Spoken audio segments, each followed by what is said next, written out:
I'd like to call a meeting to order. Leavenworth Board of County Commissioners. I'd like to invite everyone to stand for the pledge. I'd like to pledge allegiance to the flag of the United States of America and to the republic for which it stands, one nation, under God, indivisible, with liberty and justice for all. I'd like to start with a moment of silence.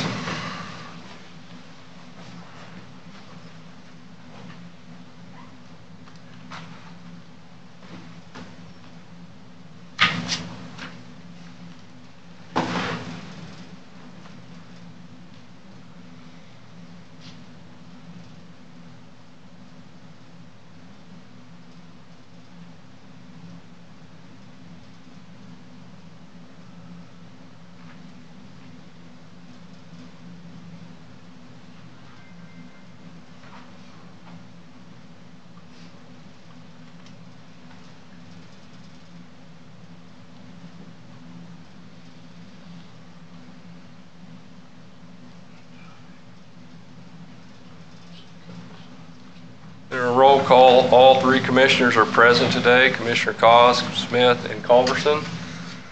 I'd like to start with public comment. Anyone from the public wishing to speak, please come forward, state your name. And if anyone's wanting to speak on the rezoning issue, we will be having a public hearing later on in the meeting, and you'll be allowed to speak at that time. Seeing none, we'll close the portion of public comment. Oh. I'm sorry.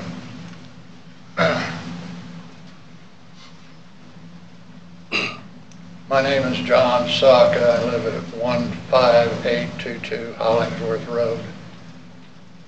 I received this notification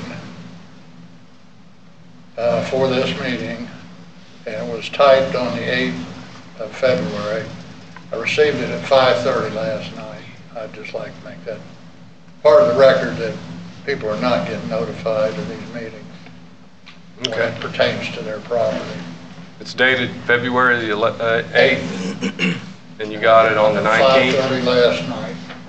Okay. Thank you. Anyone else wishing to speak? Then we'll close that portion of the meeting, public comment, and we'll move on to administrative business. I do have a couple items this morning.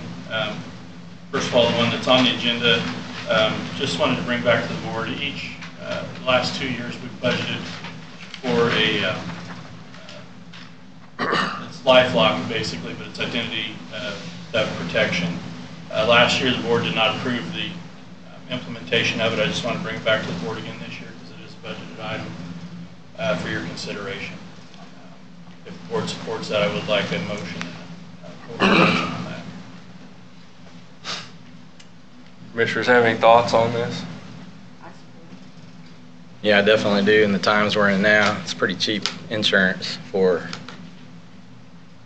getting your identity stolen.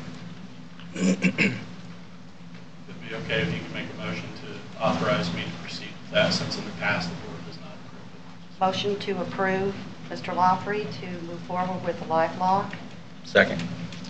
Have a motion and a second. Any further discussion on the identity theft protection of our employees? Voting? Aye. Aye. Aye. A couple other items. One, just a notification that the courthouse has been having issues with their phones. We haven't been able to receive incoming calls or make outgoing calls since yesterday at some point in time. Not sure when it started. Spectrum is our phone company provider.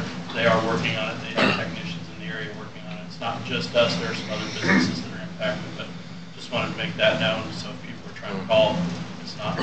I think they get a system busy message. I've tried it a couple times. So. I don't know if you noticed, there's a couple of places we can't call indefinitely for the past couple of years. We can't get from a county line to U.S. Post Office line in Kansas City. We can't get to a couple offices in Topeka. I've had Larry look into it. He said it's issues with the phone companies. He said it's not on our phone company's end, it's on the other end. When they call here, they get a disconnected signal or recording, but I can call them. So I had a couple of issues yesterday. I was on the phone and all of a sudden just the call dropped, and I and the people were not on a cell phone, they were on a landline, so it was definitely on our end. Yesterday? Yeah, yesterday. Yeah, that one, I'll get with you later. Okay. I know the people probably thought I was tired of talking to them, but that wasn't the case. Another update just came in. I've had a chance to talk to one or two of the commissioners about this, but the Millwood Road Bridge that is currently closed because of the failure, the engineering company did go out and do an evaluation on it last week. Got back to us with a report. With the information they have right now, the only thing that they can recommend is a complete replacement of the bridge. They said they could come out and do further evaluation, and we'd have to pay for it. But there would be no guarantee that that further evaluation would come to any other conclusion than what we've already have. Even if they could identify that we were able to fix it, the life left in that bridge in its entirety would be at a maximum of 10 years. More than likely less than that, given the fact that we've already fixed it 3 other times. And any repair would be in excess of $100,000. So I believe it's going to be our recommendation that we just proceed with the replacement of the bridge, which is going to require some design work. And obviously finding budget to replace a bridge that wasn't scheduled quite yet. We'll move it up, obviously, into the priority list. And we may move one of the other bridges that we had scheduled for next year back a year just to kind of accommodate some of it and get the funding.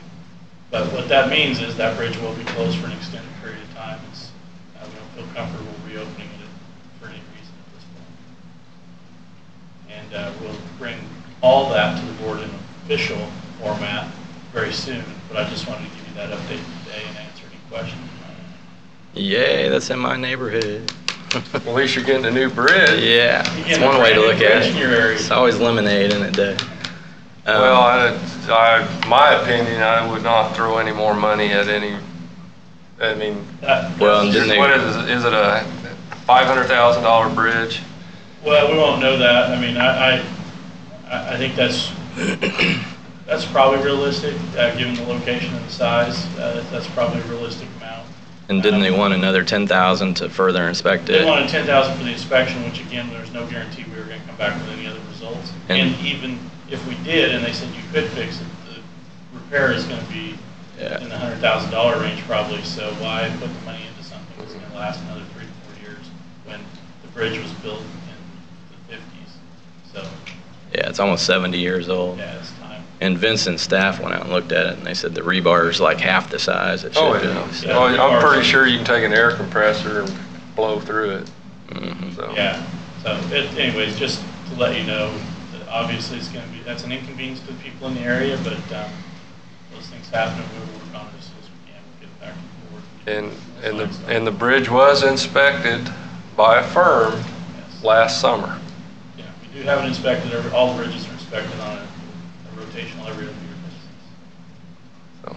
Did they say it was okay last summer? It was at 60%. It was in the 60% range last summer. 60%. Their statement to us now sounds like a pretty broad. It's a safety net for them to say, yep, you need to replace it. We paid you to come out and inspect it, but you just say replace it. That's a pretty good safety net. Because now you can't come back and say, oh, we said wrong by repairing it, now it's failing again. I don't know what we paid them to inspect it this time, but I could have gone out there and told you to replace it. And we probably would have still hired the firm to tell us that. I get it. The other item just wanted to, not really an update, but just touch base on, and that's the snow removal process. I know the board has received a lot of phone calls. We've received some phone calls.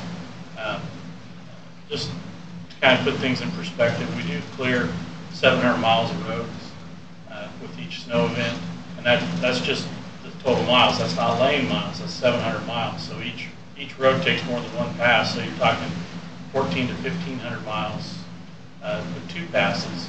So it adds up. Our guys do a really good job.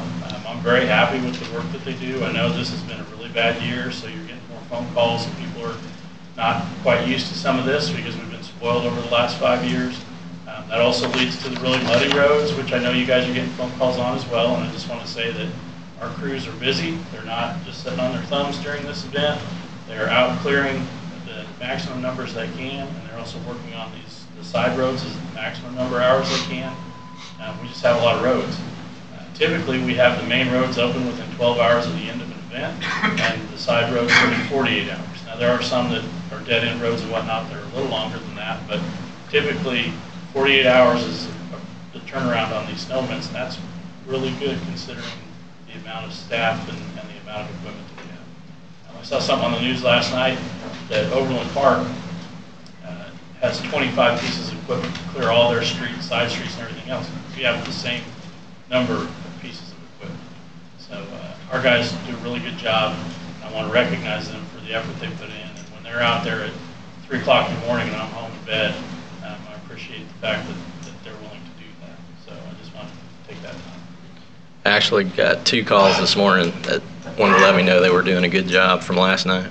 Can I say something? I had a message this morning, and I'm going to go ahead and read it. It says, Ms. Cos, I just wanted to compliment the county on the great job it has done cleaning the roads this winter. They get it done fast and do it correctly. Please pass on my thanks to the hard-working men and women that keep our roads clear. And that was from Jeffrey Goodmans. So we are getting positive feedback as well. That's good. I know they're doing a good job. I'm just glad I don't have to do it anymore. That's all I had for administrative business. Okay. All right. Has commissioners had a chance to look at the consent agenda? Yes. Yes, I'd like to make one small change under the formal board action. And Okay. then, let's see, item D to the end of the formal actions. I'll be recusing myself for that item. Okay.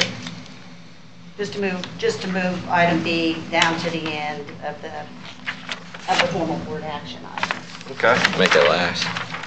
All right. We can do that. Thank you.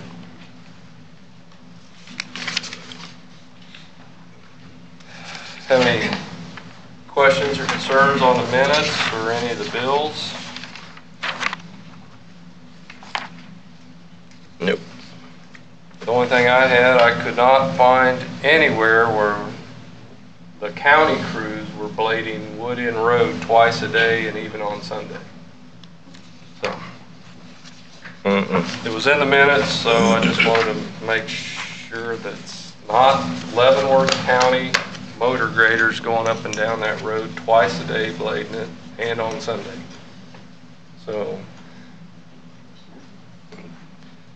anything else on the bills? Any questions on that? Then I'll entertain a motion to approve the consent agenda.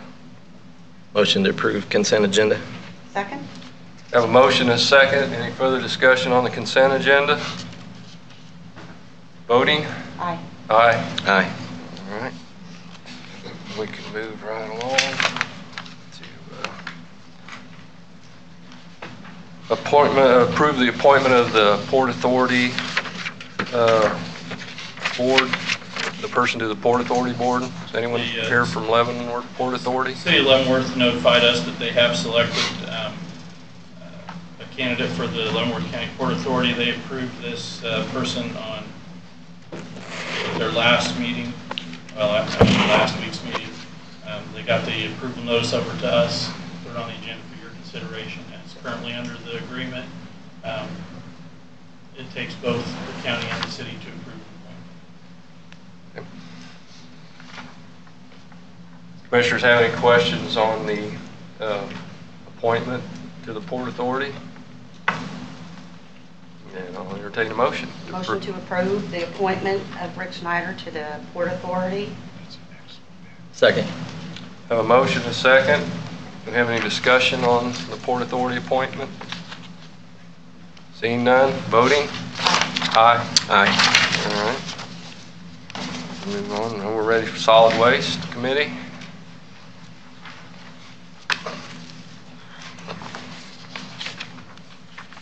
Good morning, Commissioners. Morning. Morning, Tammy. I just need to have the minutes of the meeting approved from January 17th, where we've elected to keep the committee the same. It just has to be sent off to KDHE by the 6th. I noticed reading through that Baser's going to discontinue the recycling also. You know, Tonganoxie dropped it last year, or we dropped it in Tonganoxie, and now Baser. There's just not a market for recycling, and then of course the recycling bins do get contaminated, I believe. That was their issues as well. Well, recycling as a whole is not as profitable as it once was. No. Until some markets develop for that in this country. Mm-hmm. Yeah, it's still the right thing to do, but It's it still does the right cost thing money. to do, but a lot of it's ending up in the landfill anyways. It is. After you recycle it. But hopefully there'll be some markets develop in this country that will take these products and recycle them and find a use for them.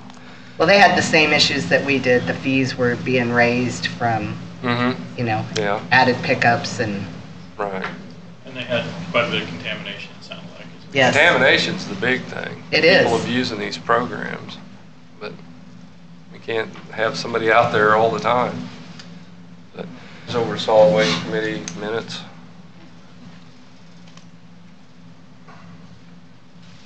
And we'll entertain a motion to approve. We're talking about the cleanup separate, right? Correct. Yeah, Okay. that's next up. Okay. That'd be next item. We have Okay. two choices there.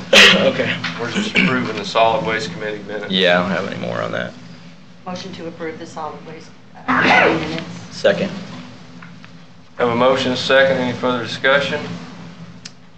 Voting? Aye. Aye. Aye. Our next item on this is approve the countywide cleanup. Last time we were discussing this, the board asked about looking into the possibility of a voucher, countywide voucher. We've missed the opportunity. We were about a month late to get that out in the tax notifications this year.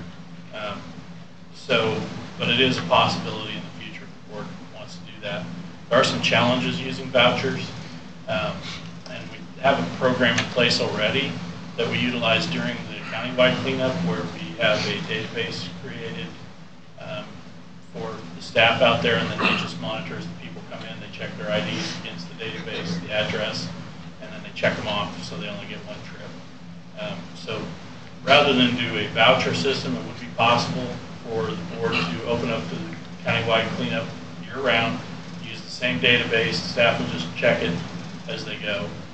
The other option is to continue with what we have been doing traditionally, which is a 2-week period at the beginning of April that allows for the cleanup, and we do using the same database. So, Yeah, I think, wasn't that Commissioner Smith's idea to do it year-round instead of just the 2-week period? I think that's a good idea. Give the public opportunity to whenever they want to clean up. Yeah, I think that's a great idea. One trip to the transfer station. it does add a little bit of administrative oversight, obviously, with the That's what I was going to ask scale next is operator how, having to monitor that year-round instead of 2 weeks. But it is doable. We could implement it now versus having to wait for the next mailing, which won't be until November. so you're not talking about issuing like an actual physical voucher. It's the same checkoff system, same database you were using anyway. We Yes. just start promoting it that you can come year-round. and Whenever get you one want. trip a year. And so it's not, We would just have to put a limit on the tonnage. If somebody uses it in the summertime, I mean, we have 150 customers in the summertime anyway, so it will take longer to check them in, so customers will be in line even longer doing it year-round if they choose to come on a busy day. yeah, I think the year-round's a great idea if you think it's feasible and not going to take too much more trouble. Then I think it's a good idea. It's no trouble, it's just time, and I think the city of Lansing is still going to promote theirs for the first 2 weeks in April. They like the set date. Yeah, but people that live in Lansing don't have very far to drive to go use this transfer station. I understand. And we don't have the city of Leavenworth hauling there, so that should free up some time. Yes, we do. Well, and during that 2 weeks when we were having it, it They're was not pretty hauling crazy every day. around there. They Excuse are. me? Are they hauling every day? No, but they're hauling 40 times a month. They're hauling the first Saturday. Okay. Yeah. Is it pretty crazy around there when you do it just for the 2 weeks? No. This would spread it out, where you wouldn't have It's to. crazy when we do the 2 days, Yeah, but the 2 weeks, no. okay. And this would spread that out to where you wouldn't get it bunched up on the same couple of days. So I think it's good for staff and good for the public. Just a service we provide. Mhm. So I'm for is that option 2, the year-round? I can make it work whatever way you want to do it. Oh, we can make it work. If it's not working, you can come back here and ask us, and we'll Exactly. make sure you get what you need to make it work. Thank you.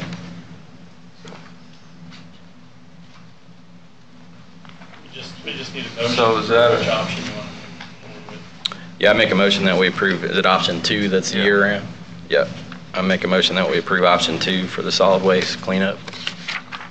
Second. Have a motion and a second on the April to April cleanup for one trip to the transfer station. Any further discussion? Seeing none, voting? Aye. Aye. All right. What would you like the tonnage limit to be?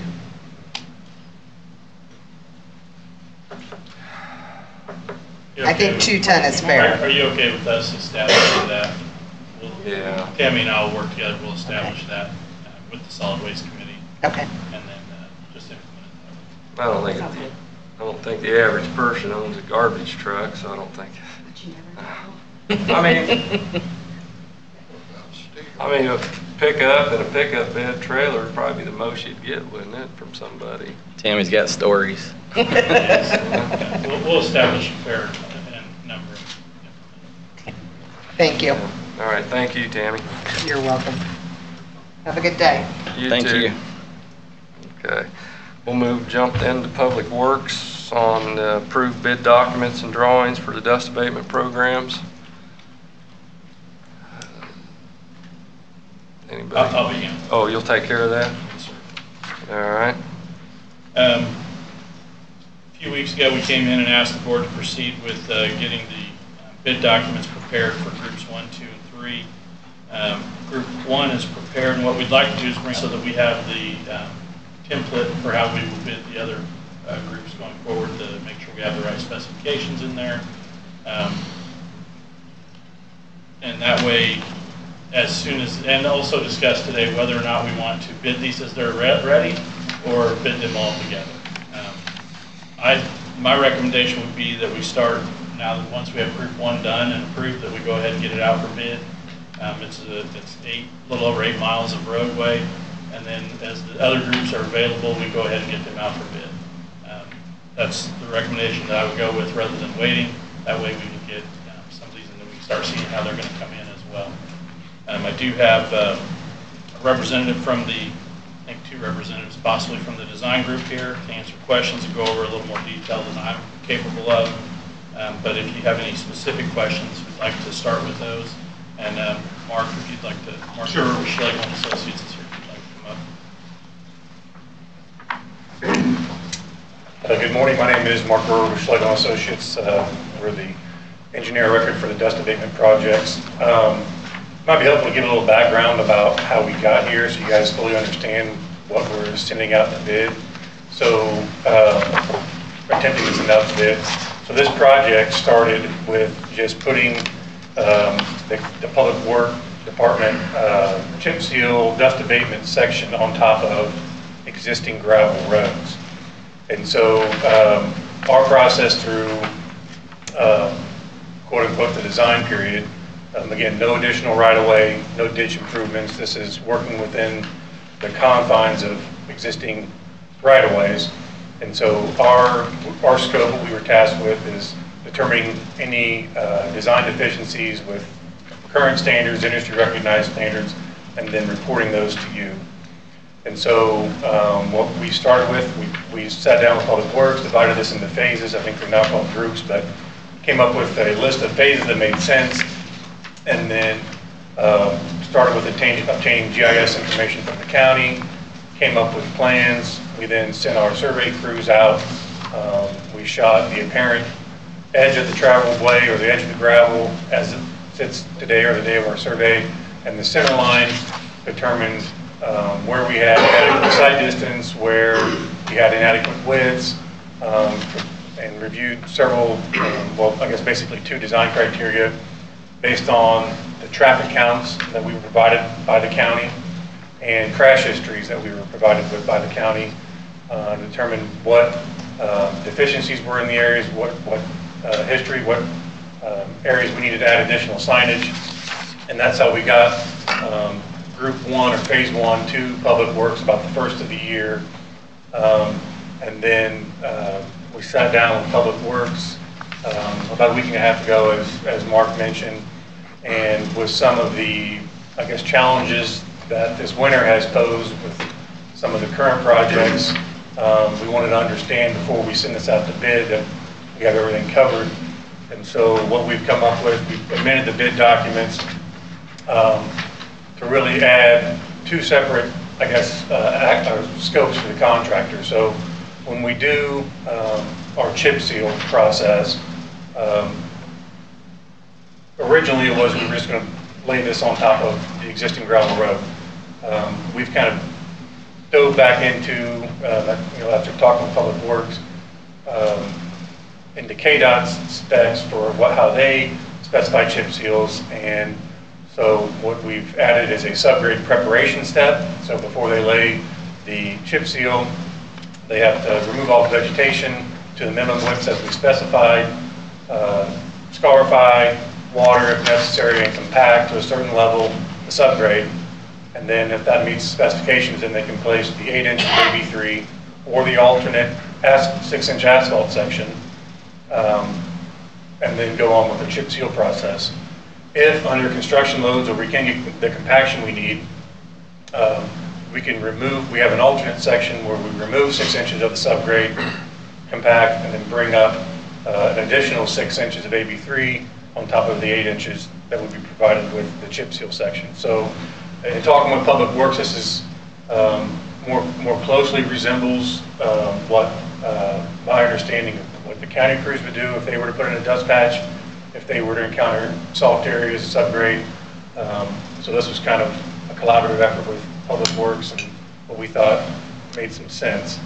Again, our scope did not involve any geotechnical analysis, any pavement design for that nature, but basically what we're offering as kind of industry standard of when you would encounter soft soils, what the remediation might be. So that's how we developed the pavement section. Like I mentioned, there is an alternate asphalt section, and so Public Works and along with us thought it made some sense to have this alternate section that, depending on road classification or weather constraints or any other, if it just made sense, if we got a good price to put an asphalt section down, you have that option on any road. So, as you review these going forward, when we get bids, I think one option which would make a lot of sense and we would probably recommend is if we're doing a dust patch on a collector classified road or a road with an ADT above 400, that might be a spot where it makes sense to use the asphalt alternate section. We're going to have a lot more traffic where it could be a higher classified road. Past that, that's kind of how we got to this point. So we have Group 1 ready to go with your blessing to get out to bid. As Mr. Lawford mentioned, the question now is, do we rope in these other groups, some of the PRP projects potentially into this first grouping? Those aren't quite at the level to bid right now, so that may take 2 to 3 weeks to get them there. So that's certainly your call. There's options, advantages, pros and cons with sending, for example, this first group out to bid. I will say that this type of process has not been done before, and so one advantage that I see is that if we can get this Group 1 out to bid and maybe get some contractors to react how we're bidding it, it might make the other bid packages better or more comprehensive. And by bidding in multiple packages, you might, obviously you'd open it up to more competition. whereas we did, I think this first phase, first group, somewhere around 20-some miles of roadway, so that you're kind of narrowing down with the short construction window we have of what contractor would be available to take that on. So that's kind of how we got to where we're at, so if you have any questions, I'd be happy to answer. On the 8 inches of AB3, it doesn't specify whether it's got 9% moisture or a pug mill type rock. So we're going to follow KDOT spec on that with one modification of what's called an AB special. So we reached out to the Kansas Association of Counties local road engineer, Norm Bowers, and I worked with Mr. Bowers when he was Johnson County Public Works Director, County Engineer, and he's a great resource. And so yes, it'll be watered at the plant and then compacted to 95%. And then when we follow KDOT's compaction and their subgrade recommendations, we test to make sure that cures down to 70% moisture content before we start the chip seal process. And then you figured 140 pounds per cubic foot on base rock? I think that's accurate. We followed what the county has been using based on 182nd and... Oh, don't do that. No, do something different. Well, on their tonnages. Okay. Well, like I said, when I did it, I always figured 170 pounds per cubic foot. And that took care of all that. I'd always come out closer than engineers' estimates. So Jake just confirmed we used 170 pounds. You do 170 pounds, okay, because they tell you to use 140 pounds, but that's a perfect scenario. Yeah, and we do have a separate quantity for putting the driveways back. Okay. But the AB special is very similar to AB3, but has a little bit higher fraction of larger rock and a lot fewer fines. So you don't see a lot of the pumping and rutting that you might see when moisture gets into AB3. But the fines help when you're finish grading it. They do, you're right, but this just has a fraction less, I guess. Okay, because finish grading is really important. You have any questions of Mr. Brewer? I have a question. When you're receiving the bid prices for alternates for asphalt, are you doing minimum quantities or percentages of recycled material in the asphalt mix and a means of inspecting that?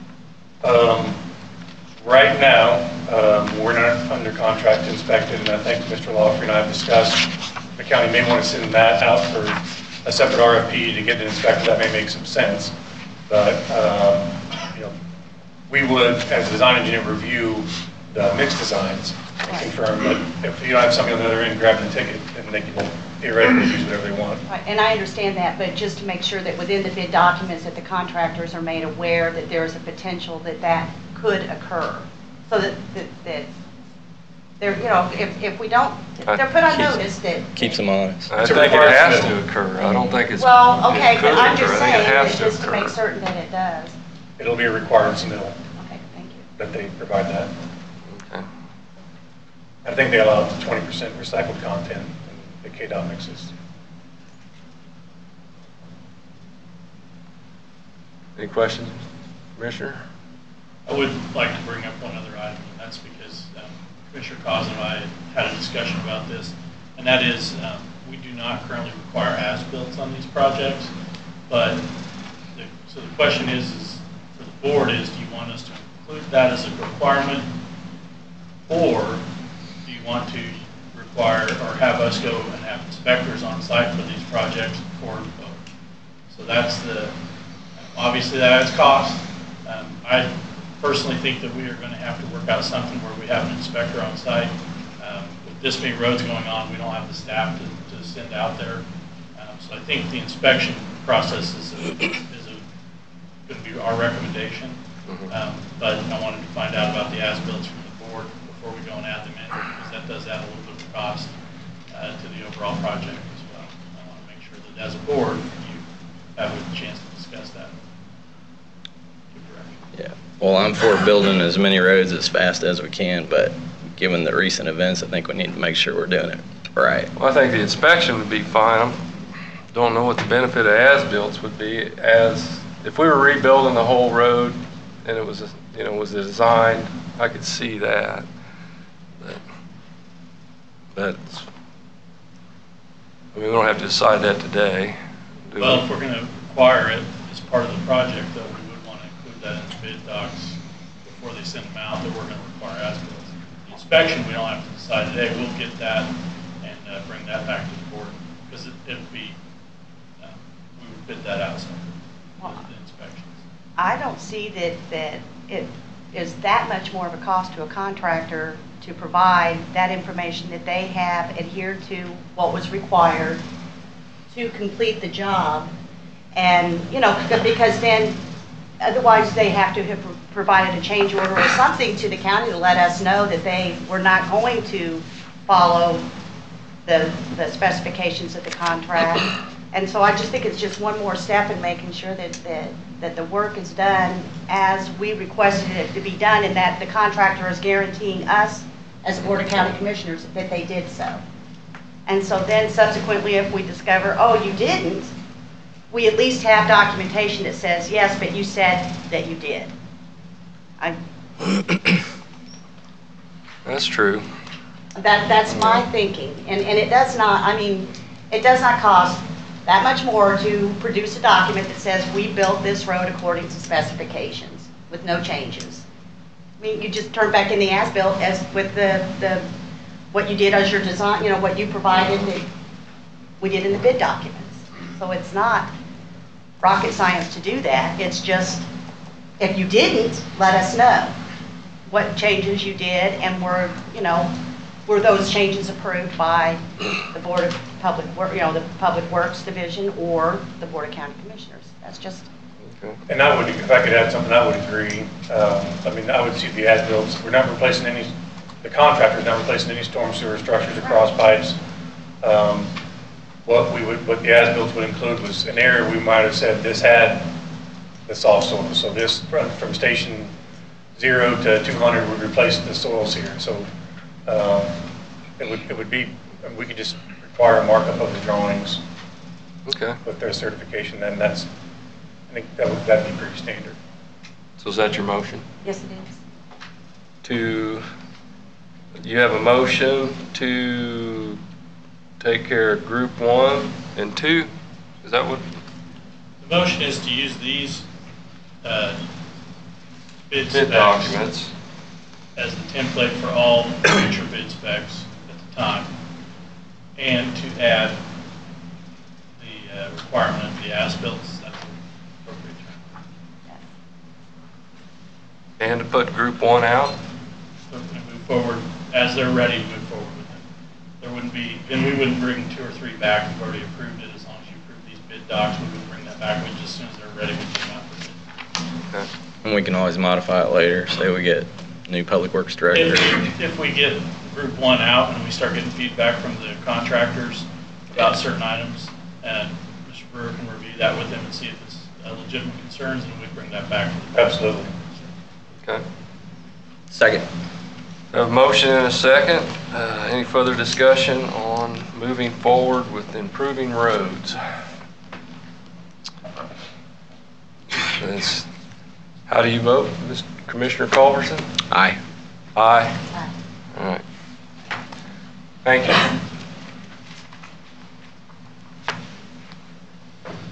Okay. We got a relocation agreement with Kansas Gas on Eisenhower Road project. This is just one of the next steps in the Eisenhower Road project. Kansas Gas notified us that they have they've come out and done their survey work. They've provided us with a proposal for what the cost is, and then we just need approval to have that taken care of. They're not contracting out, they're doing their own work. Well, whether they contract out or not, it's a private, they handle that privately. We don't have any say or input on that. Yep. Have any questions on this? You read? Mm-hmm. It's our deal when utilities are in private easement. I'll entertain a motion to approve that.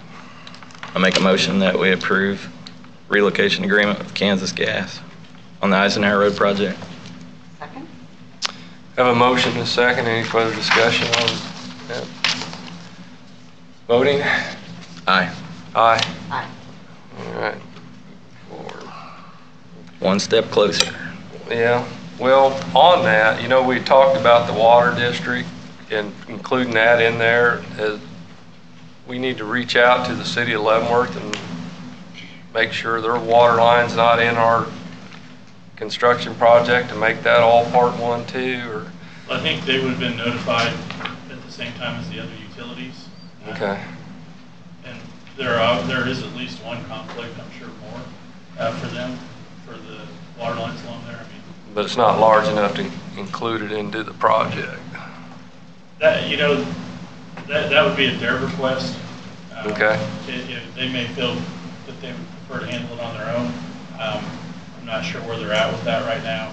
We do have a letter that our county council has drafted for the rural water district that's in the area. We have two proposals from the engineer on that project. One is for design work and one is for inspection work. It just came in this week, so we haven't had a chance to review it to decide.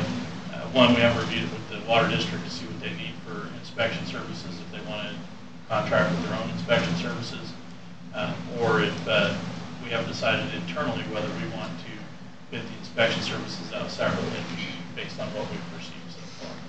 So Okay. So the water district will have it for their next meeting? We have it. We have the proposals right now. Be the first week of March. Yeah, that wouldn't be a problem getting that for them for their consideration. We'd have both. We'd have basically the proposal to them would be the county taking that on and taking care of it as part of our project. As far as, and then asking them if they want to handle their own inspection services, they may have somebody on staff that does that, or if they want us to take care of that as well. Okay. Okay. Sounds like we're ready to move on. Okay, we're ready for planning and zoning on the rezone from 5 to 2.5 acres.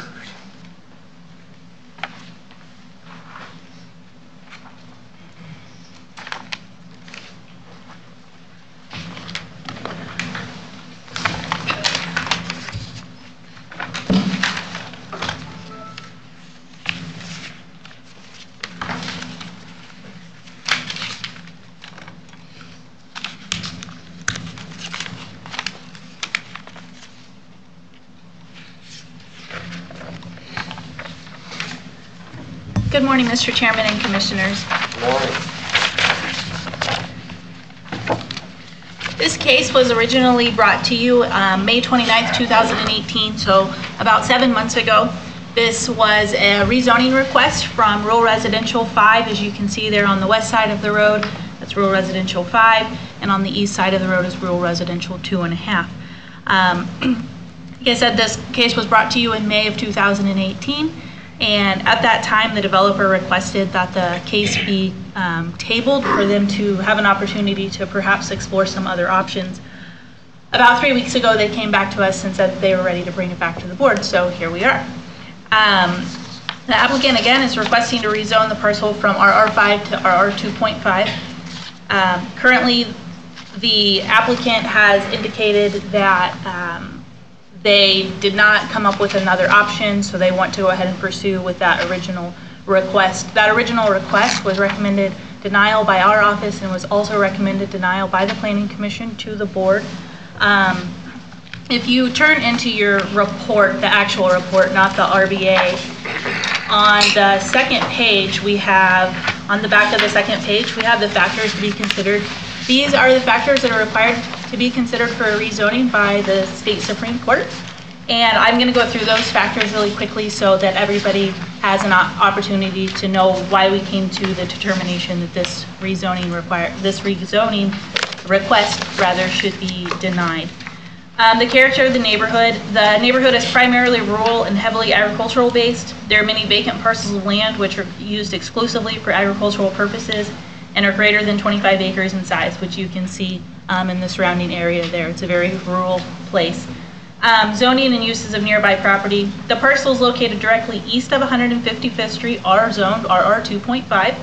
The subject parcel is located within Section 15. Section 15 is zone RR5 except for the parcels which are located to the southwest in Saddle Creek Estates, which is zoned as a planned unit development. The parcel located in the most northeast portion of Section 15 is also zoned as B3 general business.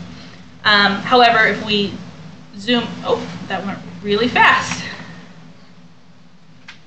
If we zoom out a little bit, you can see that all of the surrounding sections are also zoned RR 5. So we don't support spot zoning. Our office feels that this is spot zoning. The Planning Commission seconded that.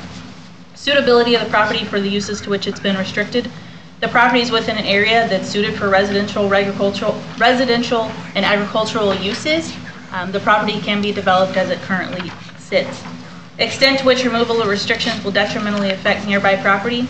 Under the current zoning, if the parcel were to be fully developed as rural residential with 5-acre parcels, there would be approximately 11 homes. If this were to be rezoned to 2.5 acres, the number of homes would obviously double. This may pose an increase on 155th Street in traffic and upwards of about 50 trips per day, as I believe what we came up with Public Works. Length of time the property has been vacant is zoned. The property is not vacant. Relative gain to economic development, public health, safety, and welfare. Of course, if we were to rezone this, that would allow the developer to build twice as many homes.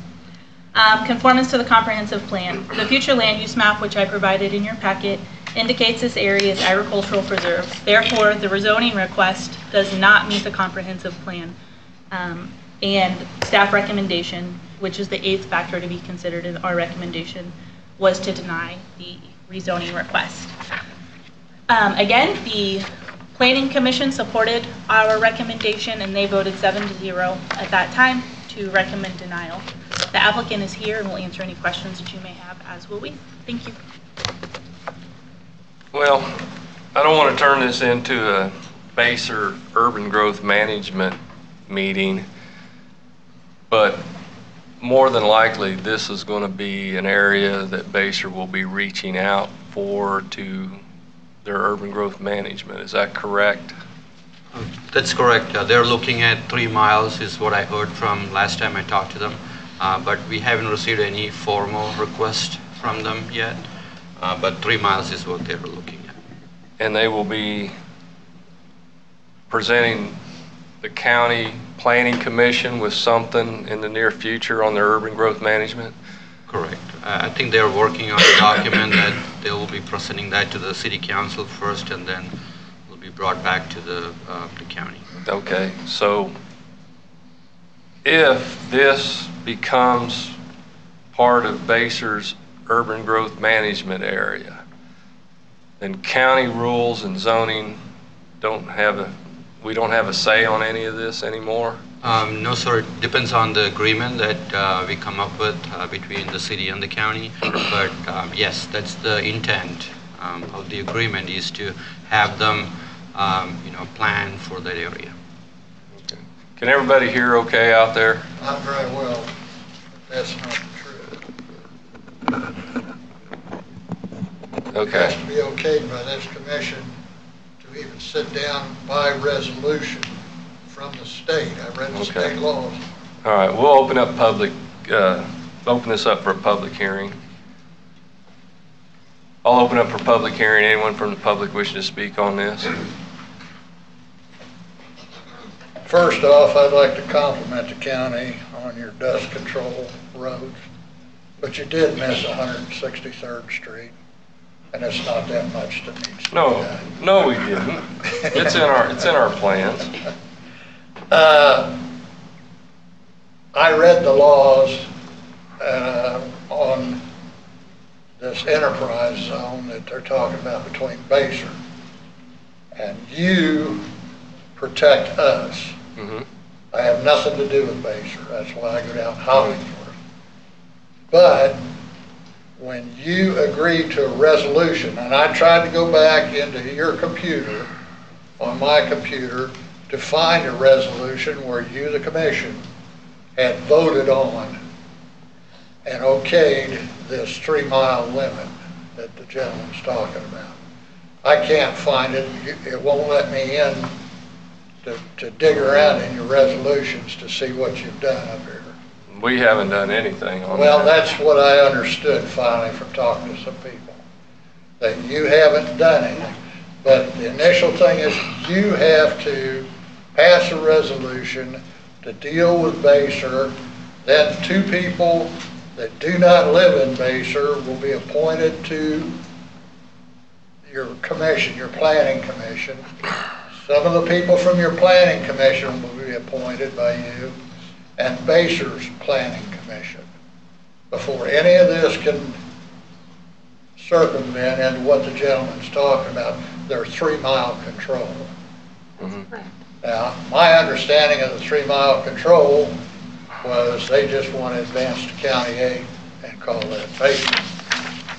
But it also prevents me from building a huge tower or some object that you would okay, and then they'd have to build a road around it or find some way to get by it or things like that. But that's basically the idea of the law, is not to be able to just let the city run rampant. And most of the people there own enough ground to not be annexed into Baser to begin with. That's correct. It's not an annexation thing. It's just an urban growth management thing. And I'm not sure. Do you remember what statute you were reading? 314, but I can't remember the. Okay, I don't have that one. Yeah. I've got. There's a whole series, 314 through 317, on the structure of it, Okay. you voting on it, the whole 8 yards of all, and this is by the state. Okay. Not Right. It's a Baser. KSA Yeah. statute, and all the ones I've got, 743, Yeah. 12,743, 12,747, 12,749. That was the first ones they gave me, and then And I 1250. started digging around, and I found this So if there's other statutes, I'd be interested. And they were passed, this law was passed in 14. I think that, those are all valid points, but an item of different discussion. The discussion Right. today and the public hearing is about the rezoning of the parcel that the applicant has made to the county. Oh, I would want The urban growth management area is an item for discussion on a completely different day, and frankly, we haven't received anything from the city, so we don't know the proposal that they're going to present. But you are right, there will be a very lengthy process before any of that takes place. Yeah, I didn't want to open it up. Today is the rezoning app. Right. All right, under rezoning then, spot zoning is in this book, right here, that I paid $25 from the county. I expect this book to be followed. These gentlemen or ladies are here to protect me and my property, not have the realtors that have taken over Baser come out and start putting in plots all over. And the first one that got by me was Saddle Creek. It's in my northwest corner. That cost me $2,000, an attorney and a deal with the county to straighten out the property lines. So I'm well aware of what can happen when a addition comes in and they want to violate or change from 5 acres to, I had to worry about 5 acres when I bought the ground, and that was 34 years ago. I think they can justly be afforded the inconvenience. Thank you. Well, like I said, I didn't want this to open up as an urban growth management thing, but if the urban growth management does reach out there, in the future, the county wouldn't really have a say in the zoning on this, correct? Correct. If they include this area, yes. They'll be. If they include it. Yeah, they'll be enforcing all their regulations. Okay, so we wouldn't even come to the Leavenworth County Planning Commission. It would go to the City of Baser Planning Commission. Is that correct? Goes to you first. It depends on the arrangement that we make. Okay. And we have to follow the statutes. Okay. But at this point, we haven't received anything, so we don't really know what. Right. What But Mr. Salkin was talking about some statutes I haven't heard of or seen. I didn't know how many statutes were out there on this. And again, those will all be addressed and filtered through Okay. if that process moves forward. Today, the request about the rezoning is what Right. we're considering. Right. I think that point was very valid, that the current zoning in that area is 5 acres, and the people who have lived out there and built out there have followed that. Okay. And you said earlier across the street was 2.5? That's correct. And why is that? That's where the comprehensive plan, if you look at it, that's where the line was drawn. So on the east side, it was 2.5 acres, and that's where they stopped it. So on the west side, it's all 5 acres. Okay. So, and this is actually encroaching onto the, 5-acre area. I return to the speaker. Absolutely, it's a public hearing. Record is still John Salkin speaking. Since I don't really want to do this, but it's not that one side was 5 acres and the other side was 2.5.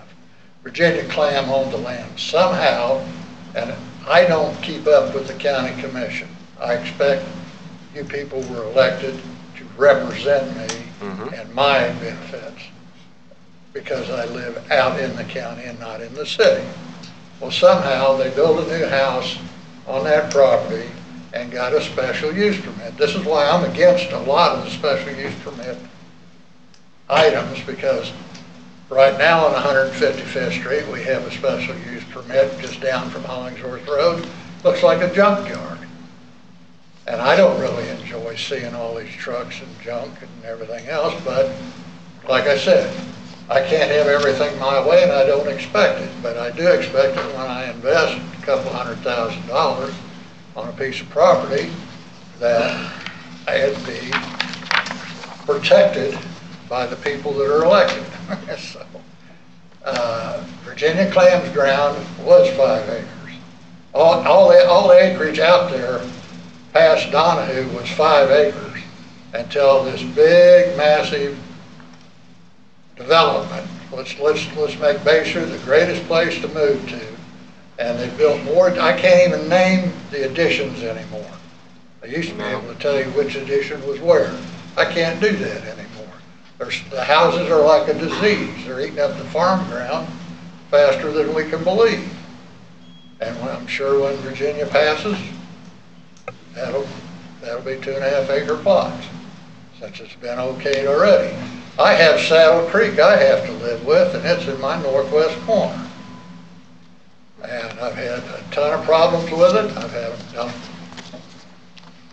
things, and that's why I say that. What are the lot sizes in Saddle Creek? They're large lots, aren't they? I think they're 2.5 acres too. Oh, they're 2.5? Okay. I think they're 2.5 acres too. I was thinking That was large another lots. special edition, and then I was told by the county commission at that time that northwest corner, which I sold an easement to KP&L for their power lines because there was a big fight over whether they go down County 8 or they come across the middle of the section. So I sold them the easement. And part of that deal was I had a tree in that northwest corner that had enough survey discs in it to start a collection, but no mark, no stake. So part of the deal was they take that tree out and they put in a permanent marker. That would be the northwest corner. Okay, then West Star would be.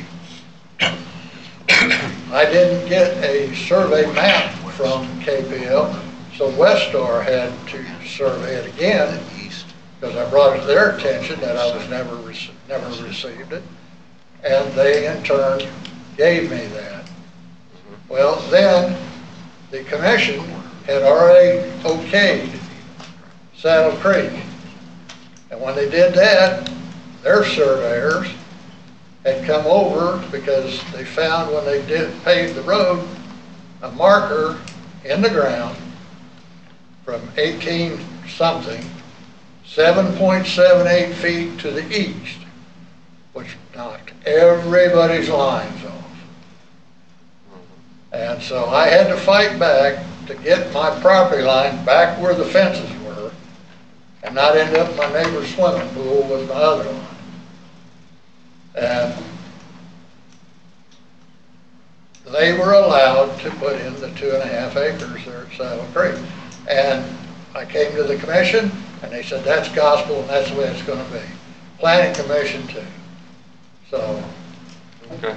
it's one of the deals, I count on you people to protect me, but then I have a survey from the surveyor that surveyed my ground to start with. I brought it to the county. Well, that was four commissioners, or not commissioners, but surveyors ago, and I finally get a decent survey that cuts off pieces of the plots on Saddle Creek. Mm-hmm. So now I own little pieces of strips of Saddle Creek to straighten out the lines. And when someone tells me this is it, like the commission, there's no way, and I have to go spend another $2,000 to straighten it out. It really upsets me. I spent 5 years doing it, but it got straightened out. Okay. So I am against violating this book unless you want to rewrite the book. I don't care if you make the whole thing 2.5 acres, all the way to County 8. That's up to you. But as long as you're representing me and I have a farm, I expect my farm to be protected. And just when some real estate agent comes in, I don't expect him to be able to buy his way, or because he's got a lot of money, he can do what he wants. All right, thank you, John. I appreciate it. Thank you. Anyone else? Mr. Herring. Good morning, Joe Herring, Herring Surveying, 315 North 5th Street, agent for the property owners on this case. I hope you all read the Planning Commission report or the agenda or the minutes from there and heard a lot of my comments at that time, and I apologize to the property owners that had to come back here and listen to it again. I understand their concerns with this. We'll go right back over on Crystal's 8 comments, I guess, and I'll try to keep this as short as possible. One, I thought that it was an unfair report and had many misleading statements in it. Characteristic of the neighborhood. It is primarily rural, heavily agricultural based, with many vacant parcels. If you zoom that map out, please, Crystal. According to the county regulations, and to get ag exemption, you have to have 40 acres. I believe there's 1, 2, 3 parcels in this whole 160 acres that are true 40 acres. Most of them are rural residential. Some of them are even under 2.5 acres. And there's even a B3 zoning in this. So this is a very mixed use section. I think that's a misleading statement. As for spot zoning, that raises a big concern of mine because spot zoning is not allowed within the county. Their discussion with them states that because 155th Street is there and the right-of-way is there, that the spot zone or the zoning does not take in to the section line. And I believe it absolutely does. It takes in section lines and it takes to the right-of-way of the roads. Otherwise, we have a number of parcels out there that do not have enough acreage to meet the zoning requirements. If 2.5 acres is a zoning and you don't include to a section line or the right-of-way, that property becomes 2.3. You just have to look at what's taxable on your tax rolls and you'll see all the sub 2.5 acre tracts.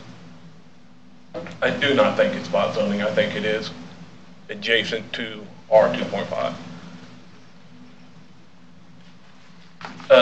We talked about the rural residential and the ag uses. There is a lot of ag use there, but it is on smaller tracts. And, you know, Kansas is a right to farm state. 11 homes to 22 homes. Yes, that is doubling the homes. 2.5 acres is KDHE's requirement for septics. It is Leavenworth County's requirement for septics. Planning and zoning has stated that's too many. There is no rule, there is no regulation stating what is too many.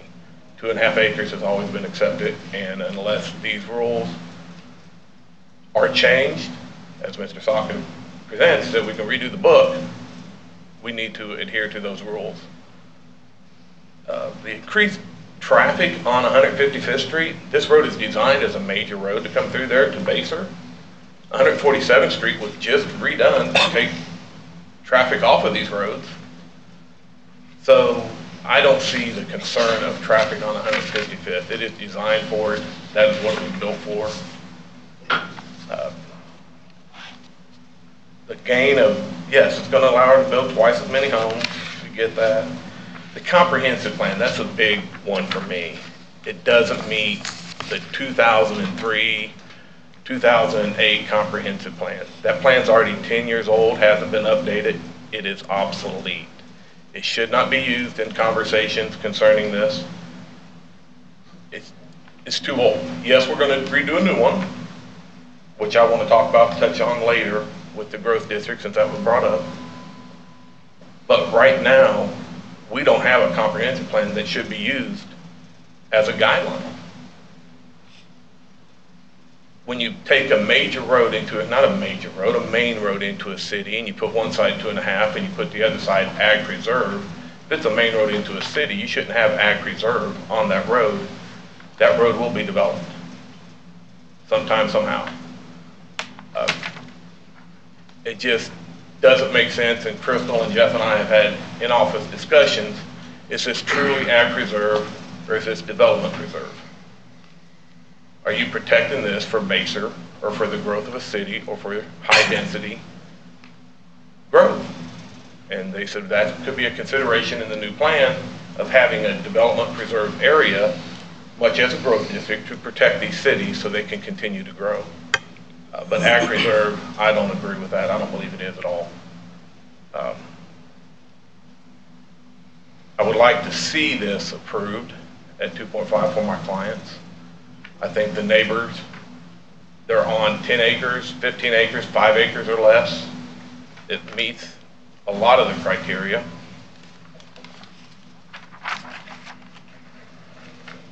There are,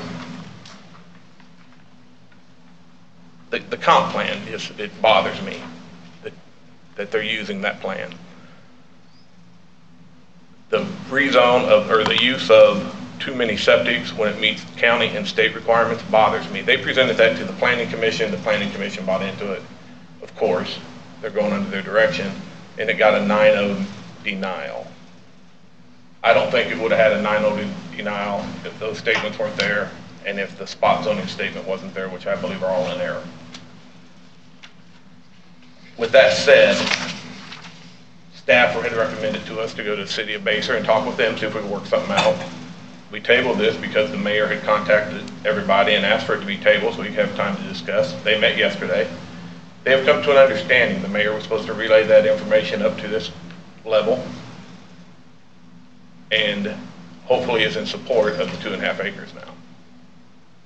With that said, my clients are asking for a 3-0 approval, understanding has to be a supermajority of this rezone since it was a 9-0 vote at the Planning Commission level. I did speak to the mayor this morning, and his conversation with me was he hoped that the board stood up with what the Planning and Zoning Commission recommended as denial. Okay, so that's a disagrees with what I was told, but I understand. So, 2.5 this time. I guess this is, I don't think he's here, is he? no, I haven't seen anybody. Did you reach out to the city of Baser on this? Yeah, we had had conversations with them. It's not technically in their growth management area. So we weren't required to send it over, but, sorry, but we did have extensive conversations with them about a year ago when this first came to us. Okay. With the mayor or with the planning commission or with just their inspector? Staff. Their planning staff. Okay, their planning staff. Which is the inspector also, correct? Yes, no, they have separate inspectors. They have an inspector and they have a planner. Oh, okay. They're two different people. All right. I wasn't aware of that. Yes. The old inspector became the planner. Okay. And just before I step down from here, I understand, the commission's going to do what they feel is right. The brought up of the growth district. Now, last week we talked about the comprehensive plan. And Yes. I suggested, are we putting the cart before the horse? Since the cities are reaching out trying to grow, are we going to plan their area?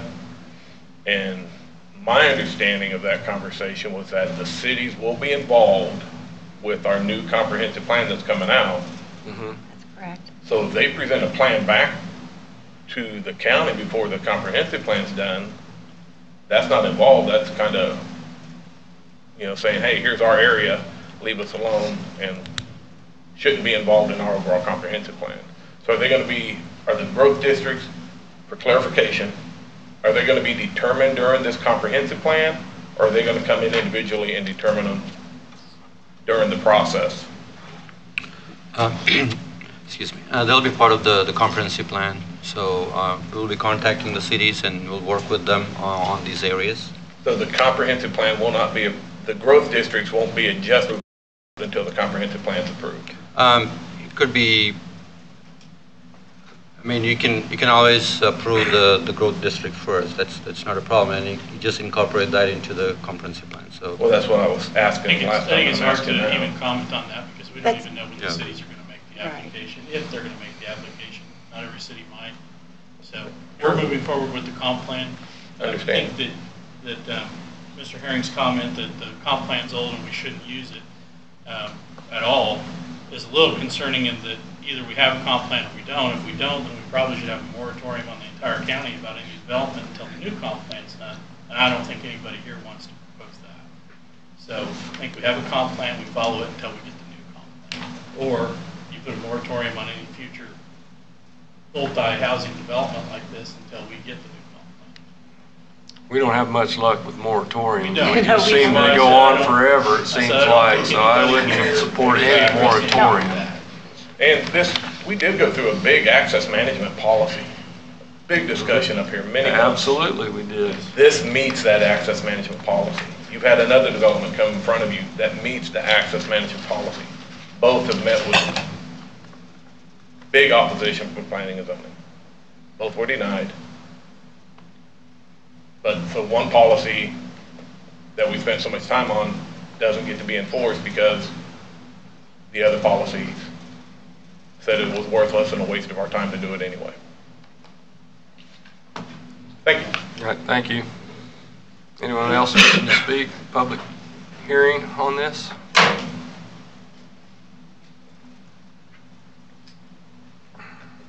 Morning, my name's Dale Stamp.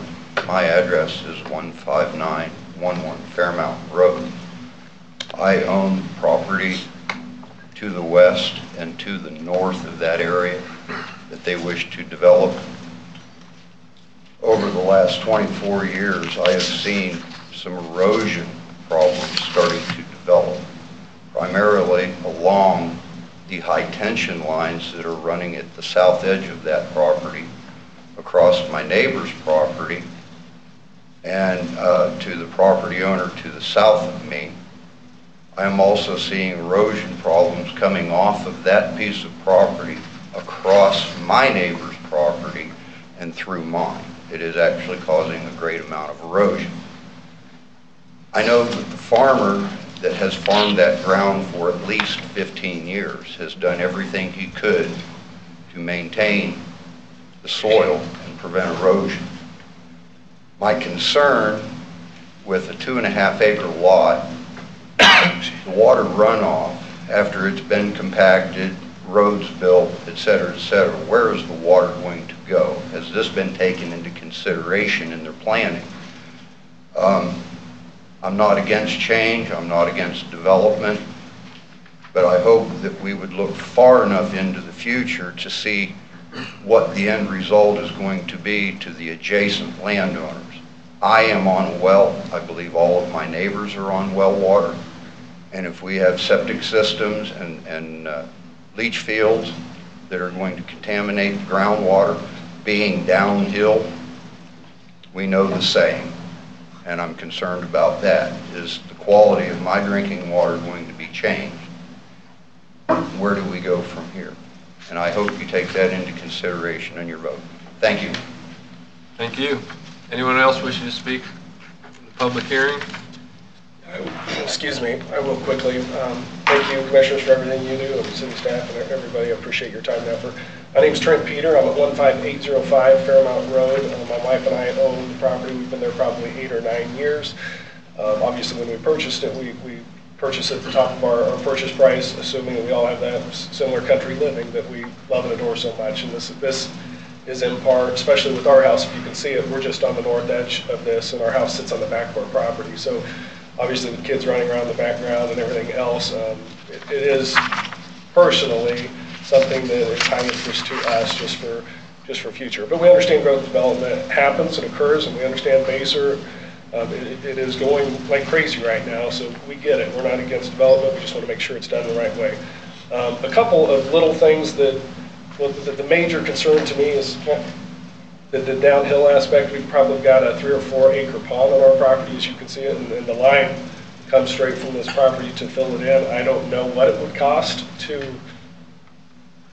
destroy the pond. It was probably tens of thousands of dollars if the erosion or the silt does ruin it over a period of time. So that's probably my main concern, outside of just living more in a subdivision versus versus a country feel that we moved there for. So lastly, I just say, obviously, who knows what the future holds. If the Planning and Zoning Commission was against it and the city staff's against it, I don't know why or what I would just like to know the exact reasons why we'd be for it. So thank you for your time.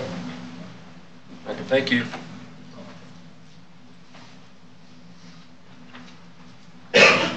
Diane Stark, 22341 155th Street. On November 7th, 2012, the 3 property owners, we have a shared pond. We each paid $1,433 to have the spillway repaired on the pond, contingent upon what the developers do to the land. This may affect the pond. And one of our concerns is the pond. Rezoning from 5 acres to 2.5 acres will increase the population. Most likely people moving in will have kids. As we all know, kids are curious and want to go exploring. Kids will disregard no trespassing sign. The deepest part of the pond is 17 feet. Our concern is a child drowning in the pond. If you value human life, you will factor this point into your decision-making process. And as you all know, people sue, regardless if there's no trespassing signs or not. So our concern is children possibly drowning in that pond. Our pond is one of the major concerns, and also the water table. I have background work in EPA, trained in Part A regs, and I called several EPA departments on Monday, and finally they told me to call the sanitation department. And I spoke to Wade Cobb yesterday, and he told me that they are still using the same septic tanks that they used 50 years ago. My husband and I spoke to John Bonet on June 1st. John Bonet told us to use new septic tanks. You do not have to worry about these septic tanks that they put in now. Now, there's a discrepancy. Mr. Cobb told us they're still using the same septic tanks as 50 years ago. And we are on well water, and we do have a concern about all the septic tanks also. Thank you. Thank you.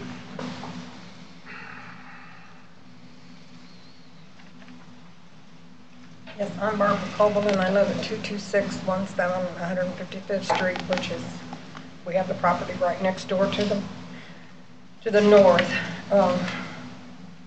We moved out there 23 years ago, and we moved to get away from the city.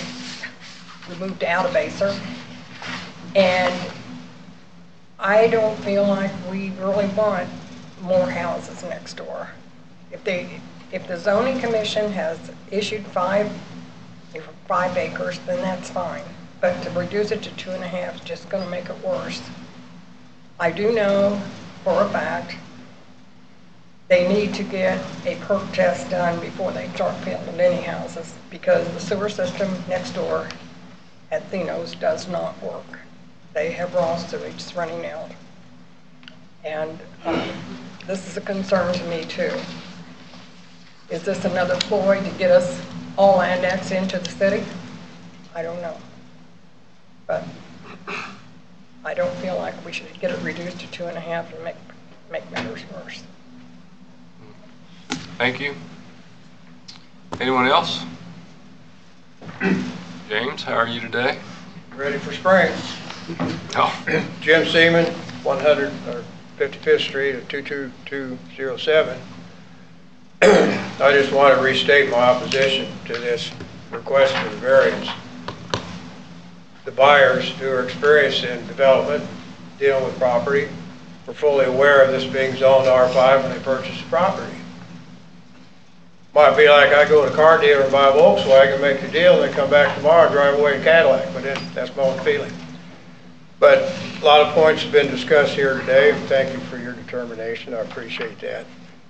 But very little has been remarked about the concerns of the surrounding neighbors, and I'm one of them. And I just want to maintain our rural atmosphere in the area. And the people moved out there because that's exactly what they want. And I'll have to agree with the comment about comprehensive plan being obsolete. We could talk about that too, but you've chosen not to right now. But I just want to go on record that as I agree with others who said I'm not against development, but it should be done in the right fashion in the right places. As far as city growth, I graduated from Basel in 1964 before it was this city of Basel. Population 650, and I think they probably counted dogs and cats along with that. That's kind of high for 64. It's already grown. It's already grown 1,000%. I don't understand why cities have to be in competition to see who can grow the biggest. Why not take care of the current residents and make sure that everybody's provided with the sewer and proper amenities that cities are supposed to have? And if this is a step toward the implementation of that 3-mile boundary, my biggest concern is city control, over which we have nothing to say in terms of voting for or against these measures, or of course for or against the people who have the power to implement these. So I could say a lot more, but I think I've made my point, so I'll give. How many acres you have? Well, there's just 10 left. I mean, one. Oh, okay. I thought you had a large tract of ground. Well, Mom and Dad moved there in 1947. I wasn't a year old yet. And there were only 5 families lived on that whole square mile section at the time. And so Dad not having owned that property, it belonged to relatives. Without going into detail, Mom and Dad were able to get a few acres of that property, include a house, and that's why we still have it. So I'd just like to see that area maintained the way it is. So, thank you. Thank you. Thank you.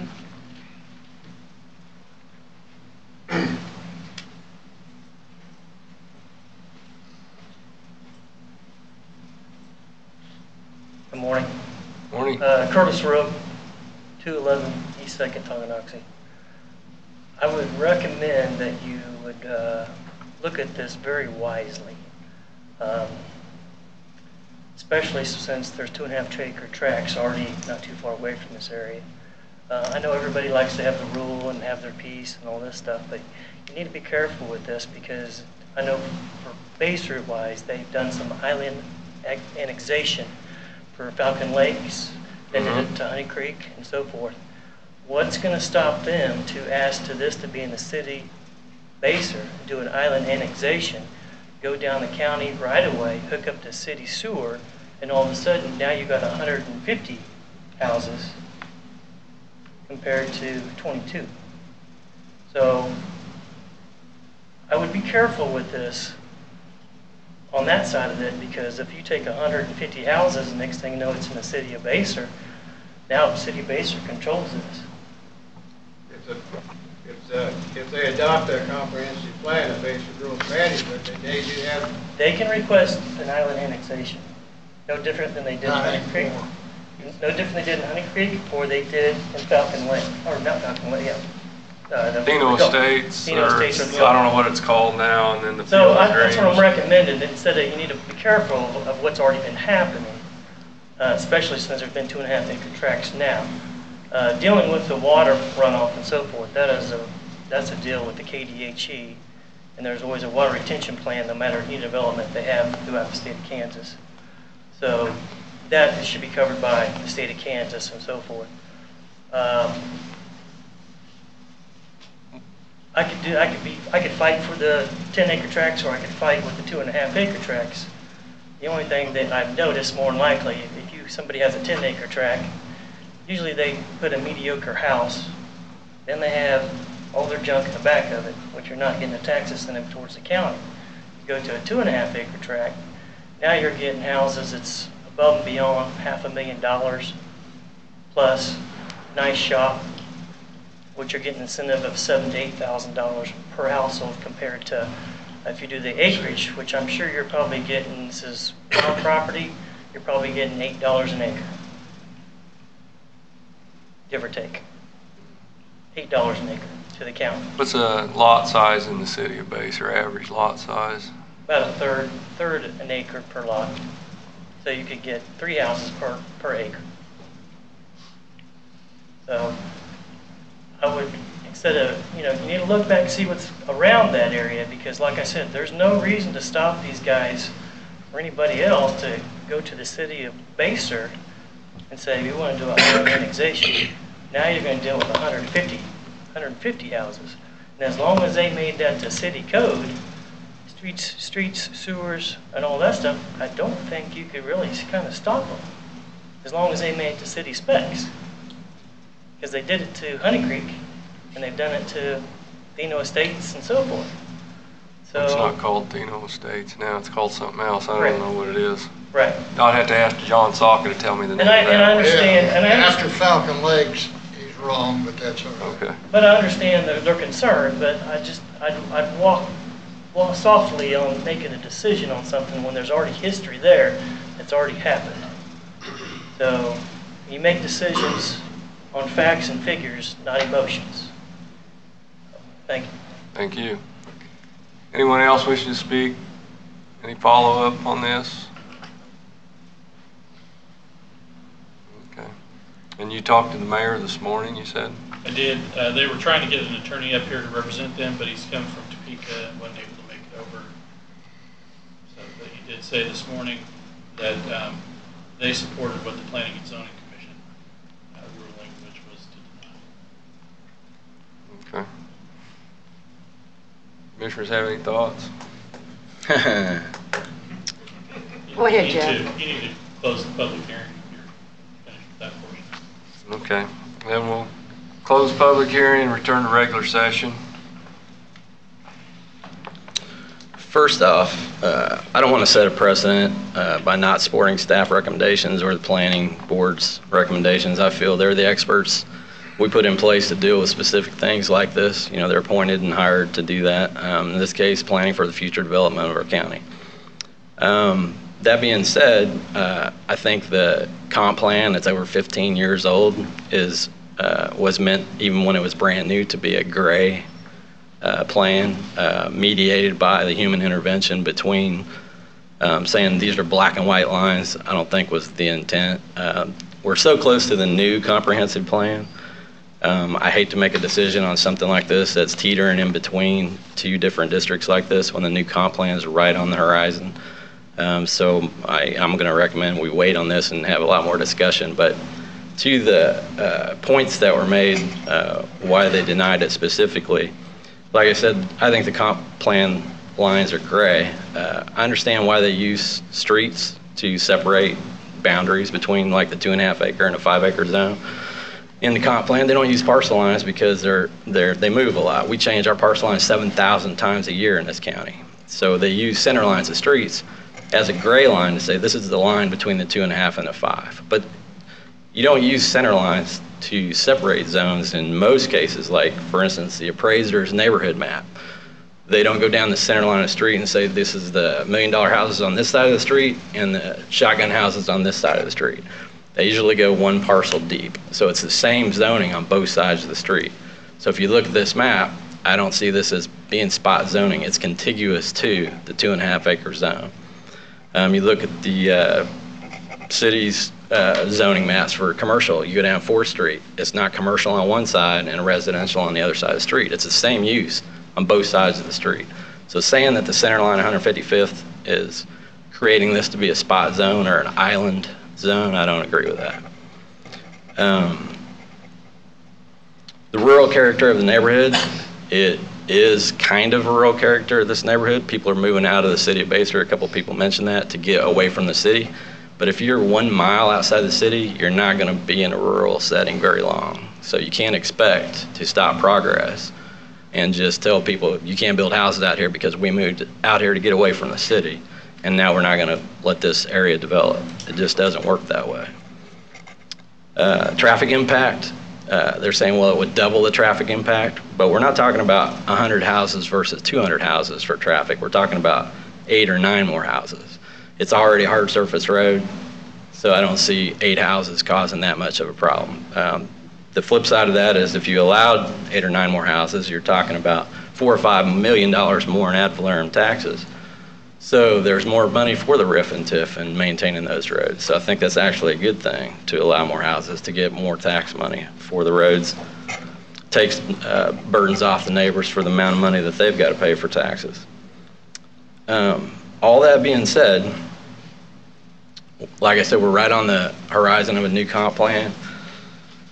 Like Curtis said, he said exactly what I was thinking. If you allow this to be 2.5 acres, I don't know any 2.5 acre residential neighborhoods in the cities that were annexed later on after they were developed to become bad neighborhoods. They're always usually the great neighborhoods. So if you allow this to be 2.5 acres, you know it's probably always going to be a great neighborhood. It's not going to be a bad neighborhood down the road.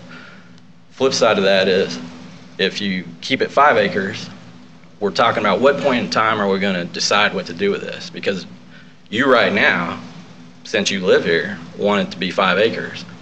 But if your kids get your house, they're going to be living next to 1/3 acre, 300 houses at the regular way they plan these things.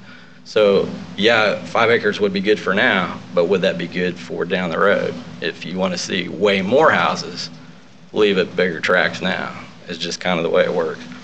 But all that being said, like I said, we're right on the horizon of a new comp plan. I want to try to get away from allowing these small subdivisions, lots popping up out in the neighborhood. Crystal, can you zoom out to show about an 8-mile area? We've already allowed what I do call spot zoning. See those darker tracts to the north and west of this tract? All those tracts are spot zoning, island, small acre tracts. So we've already allowed that. Now I'm way against saying, hey, we already did it, so let these people do it. I'm not a proponent of doing that. If it was a mistake, it was a mistake. Don't make more mistakes just because we allowed them to do it. But I don't think this is spot zoning. I think the new comprehensive plan would address this specifically, so I think we plan to come out. But like I said, we need to, I would even suggest, only allow 10 or 20 acre tracts out in the county, because we've got to stop these people from moving out in the county, get away from the city, and then expect the same amenities and services that they get in town.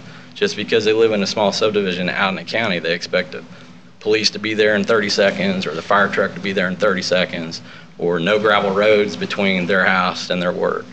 So we need people to develop right up against the cities or actually in the cities. This gets caught right in the middle. This is a perfect example of where we're going to go with our new comp plan. We need a lot more discussion and figure out, what do we want? Do we want only 10 and 20 acre tracts out in the county within 1 mile of the city, contiguous to the city, within 3 miles of the city? These are all the discussions that we need to have. So I'm not prepared to make a ruling on this either way today. Yes, sir. Can I ask you the question? Have you paid attention to the history of Baser? I mean, 34 years living there, that city limits didn't get where it's at overnight. Yes, sir. I've lived there all my life. Those houses all got built by people buying property, like you said, in large amounts, getting the 2.5 acres, building the houses, and then asked to be annexed. They got nothing from the city of Baser for themselves. They get nothing. They get absolutely nothing. Yep. I don't get water, I don't get electricity, I don't get anything from them. Yep. So why should they be allowed to go out like Falcon Lakes?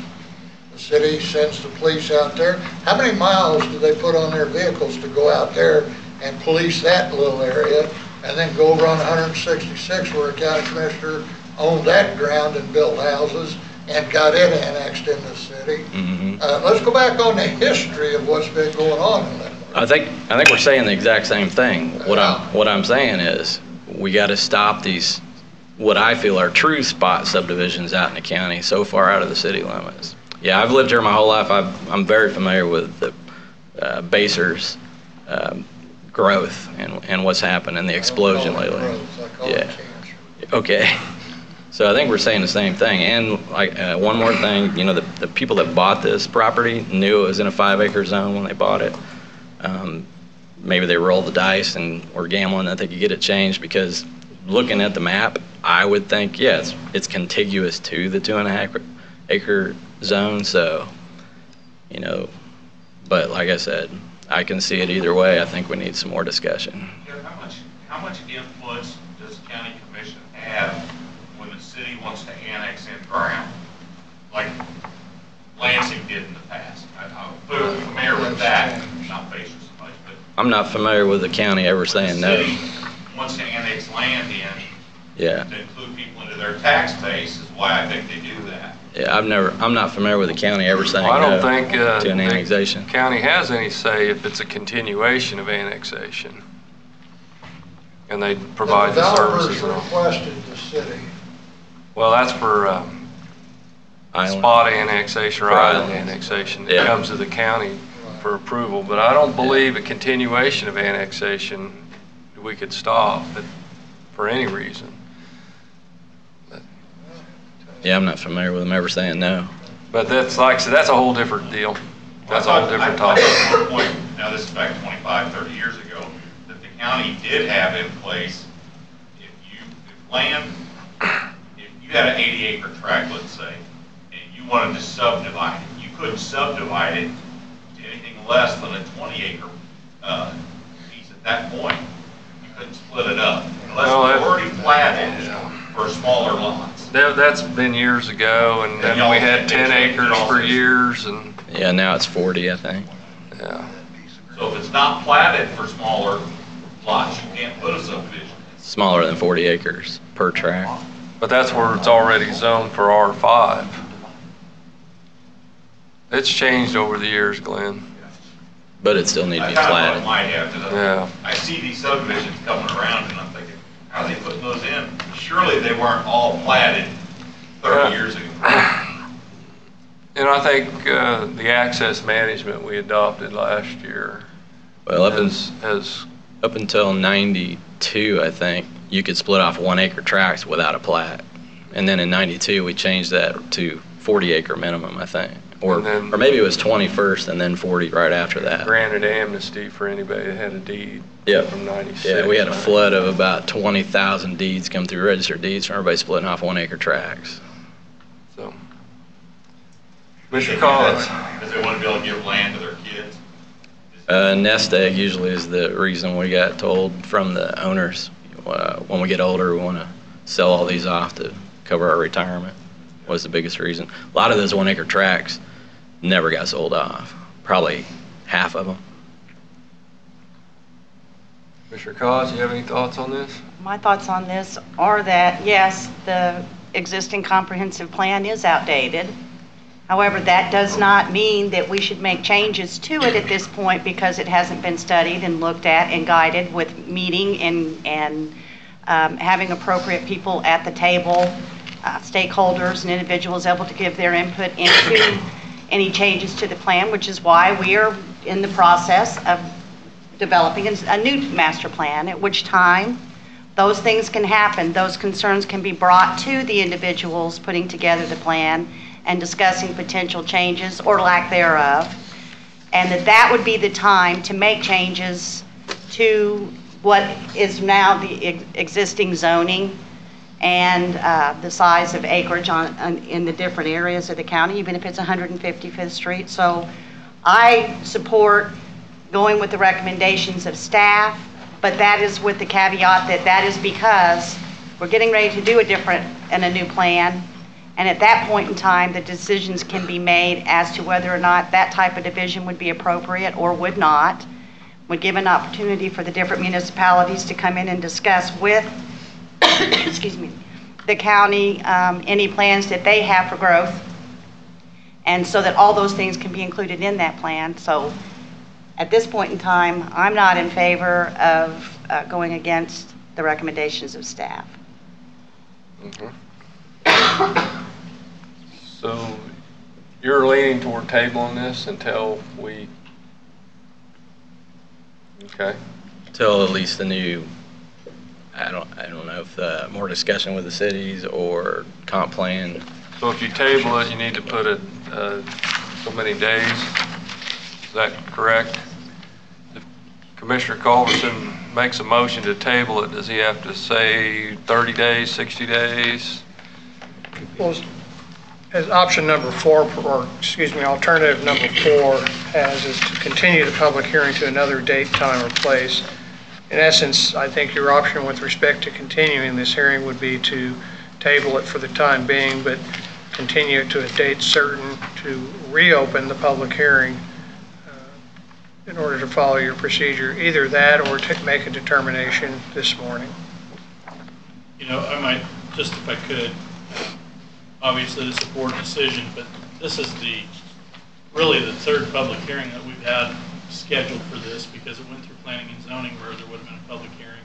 We had it scheduled once before in May, and we were for a public hearing, and we had today.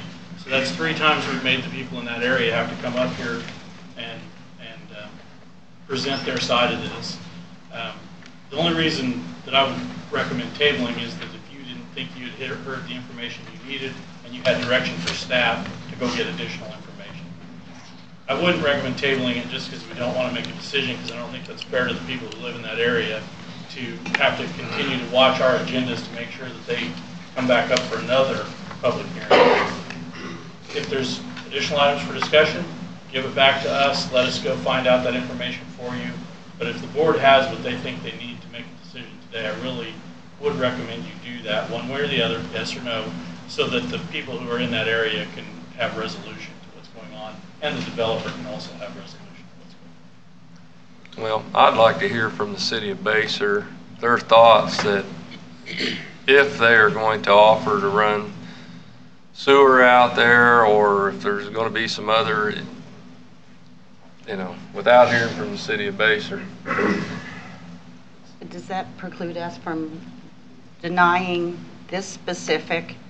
Well, like I said, it may make a difference. The gentleman that spoke earlier says that you're zoned 5 acres now. If you go to 2.5, you're going to have 20 houses, and then if they run sewer out there, it could be 100 houses or something.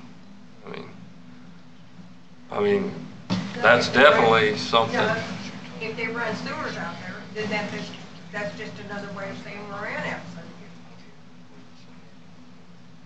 They're not going to run it out without having the property being taxed for it. Well, I can't answer that right now, so. If the new comp plan comes out, it could possibly shift that 2.5 acre zone to the west. I mean, we don't know. Right. Yeah, we don't know right But now. again, that's 2 years away. Yeah. So I think But this has already been worked on for a year and a half. Making the decision Right. one way or the other is important for the people who live there and for the developer, really.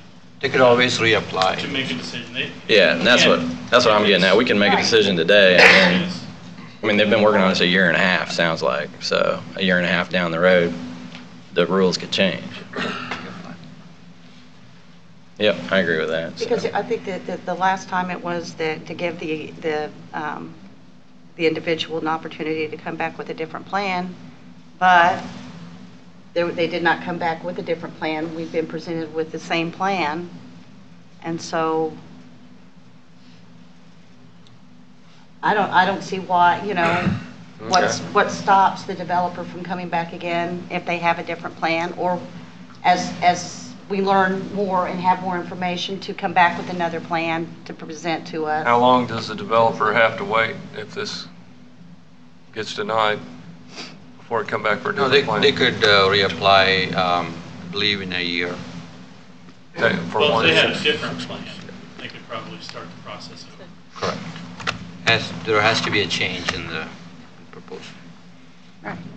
A change could be like a street adjustment. Any change. Okay. Mr. Brandon Paris?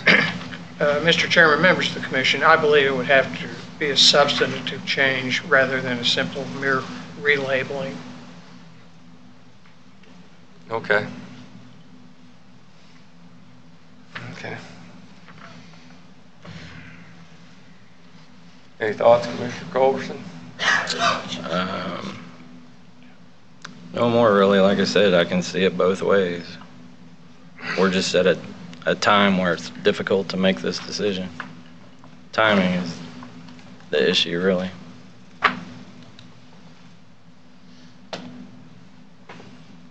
Mr. Herring? Can I speak from here?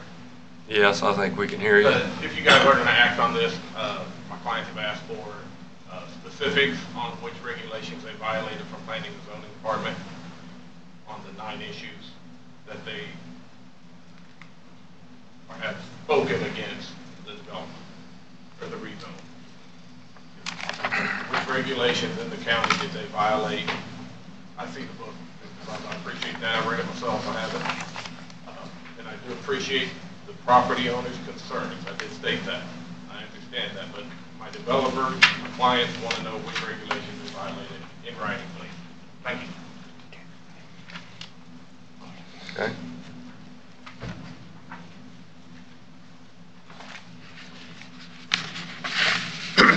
Mr. Chairman, members of the commission, if I might, you're certainly allowed to enumerate, in addition to the staff report you have with respect to what are referred to as the golden factors. And you are required to consider each of them and have some determination with respect to them. You are also allowed to, given the information that's been presented to you, both through the public hearing and the staff consideration and the planning report, to either reject the findings of your staff and the planning commission or adopt the findings of your staff and planning commission, which in the case of the adoption would, I believe, satisfy the golden requirements.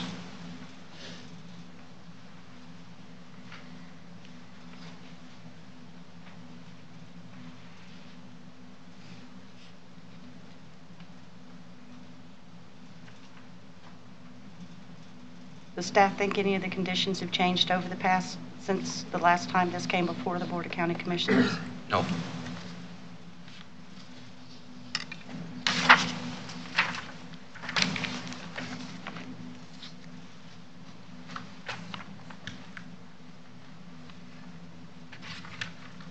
On the county's rules, you say 5 acres for a septic system, but then we have zoning for 2.5. For septic system, it's 2.5 acres, but for a well, it's 5 acres. Oh, you have a well. Yeah, Okay. we're looking at the water district there, and I don't think any of Okay. the homes are under. All right, that was my confusion there. Jeff, alternative 3, revised or modified planning commission recommendation. Did you have something prepared to suggest for that option? Okay.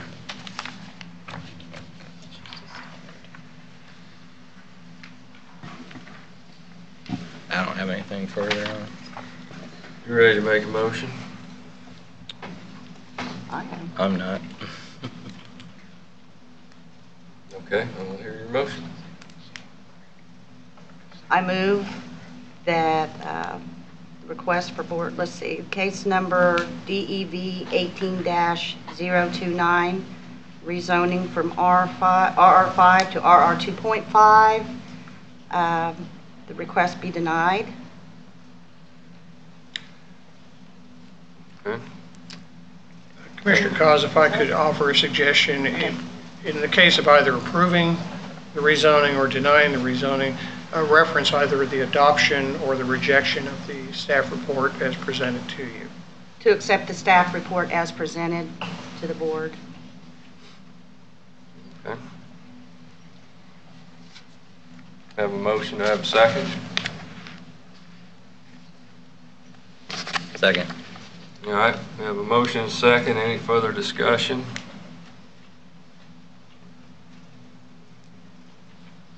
Okay. Now, if this gets denied, the developer could go to the city of Basehor, correct? And ask for, I guess, spot annexation, or ask them to run sewer out there. And I think they already talked to the city about that, and I don't think in the near future there is sewer available. Okay. That's a conversation that they would have to have. I would want to try to anticipate what conversation the city may have. No, I said they could do that. I didn't say they would. Yeah, any annexation of that area would have to come back to this board for consideration, obviously, because it is not contiguous with the city limits. Okay. But we've never said no to an island annexation that I know of. Doesn't mean you can't start. Right. Right. I just want to make sure that we respect that we have an existing plan and that we're getting ready to adopt, put together a new plan, and let's look at those issues and let's talk about that and make those decisions at that time when we have the input. Because it has been that many years, what do the people of Leavenworth County and within the impacted areas think about the potential for growth, and understanding that there is going to be growth, but how does it happen? And that everyone have an ability to have a voice in that. Yet again, was provided before, and let's do that again rather than making a change. And just because we did it last year or the year before doesn't mean we have to do it today. Yeah, and I agree exactly with Commissioner Cos, and I think I'm on the same page with Doug on this. Be careful what you wish for. The new comp plan might be in favor of the owner, the developer, and it might be completely against it. Denying this today might keep you developing 5-acre tracts, and then if he doesn't develop them and the city annexes it, then you got 150 houses. So be careful what you wish for when you wish for it. That's all I'm saying. Yeah. I mean, I think you're going to see more houses in the future. I think they probably will too, but that's...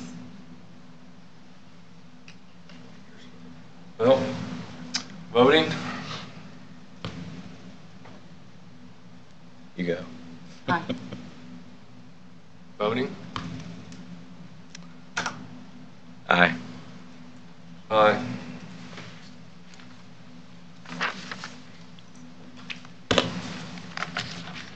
Anything else? We have item number D that we moved to the end of the agenda.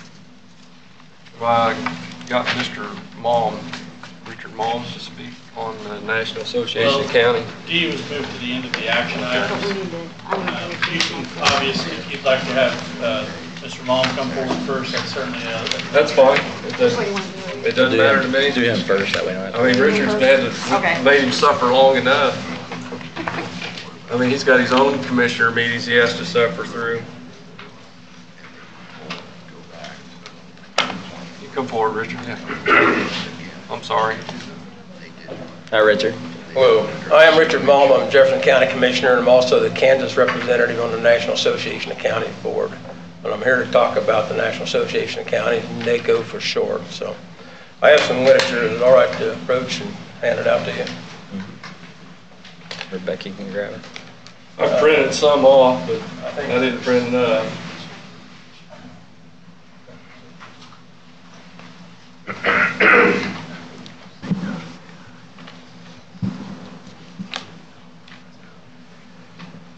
While she's passing that out, I'll start with a few remarks. NACO is the only voice for counties in Washington, D.C. When bills come up, and you're going to get a sheet that looks like this, it has the priorities for 2019.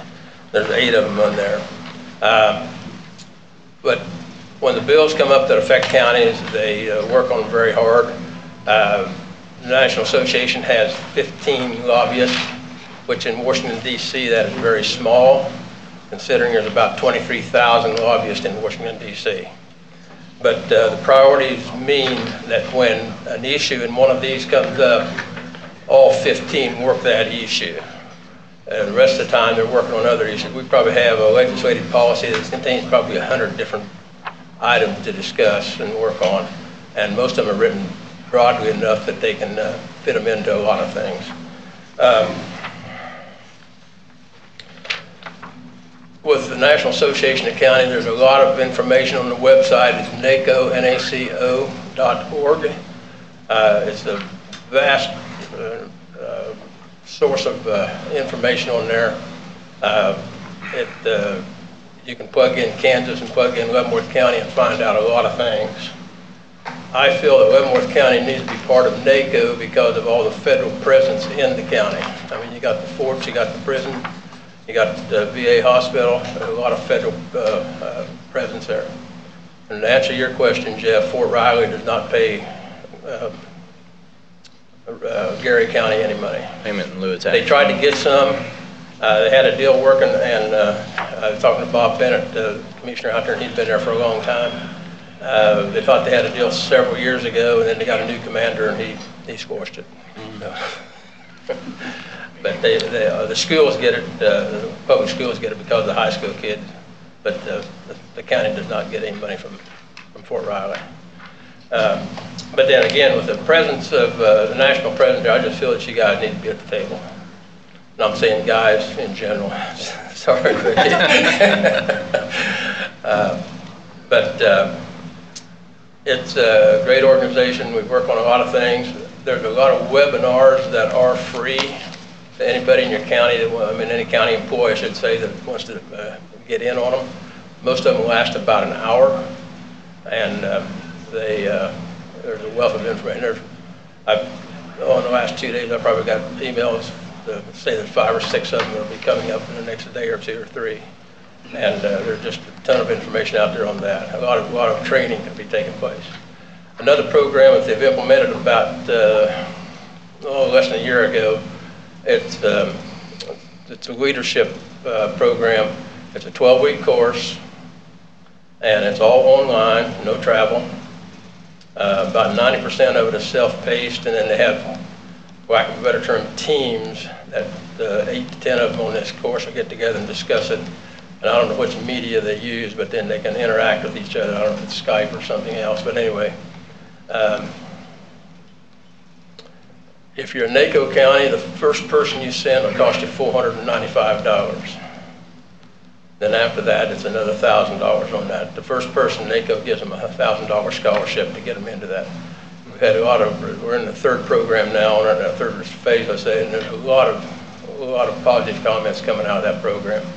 A non-NACO county can get in on it, but it's $1,995. But it's a great program. They got one for cyber security also, as well as this one. And talking about cyber security, it's the MS-ISAC is an acronym for the long title. And it is a cybersecurity program. It fits in, it doesn't replace anything you have, but it's just another level of security that comes along with NACO. NACO got on board with it about 1.5 years ago. They will notify your IT department or whoever else you put in there as a contact person if something is coming in on your system. They monitor 24/7. They're from upstate New York, and one person made the comment that went there and visited them, said it kind of looks like NASA's headquarters because it said of all the television screens and everything going on. They said they got a room full of people sit there 24/7 monitoring what's happening, and they'll give the county or your county person, contact person, a heads up if they see something coming in that's not right on your computer system, and that goes along with your dues. It's a great program. We've been on it for several months now. Our IT director made the comment that if we weren't a member, he would pay the dues just to have that program. He's that high on it. But it's a good program, and about every county is on it, I guess I should say.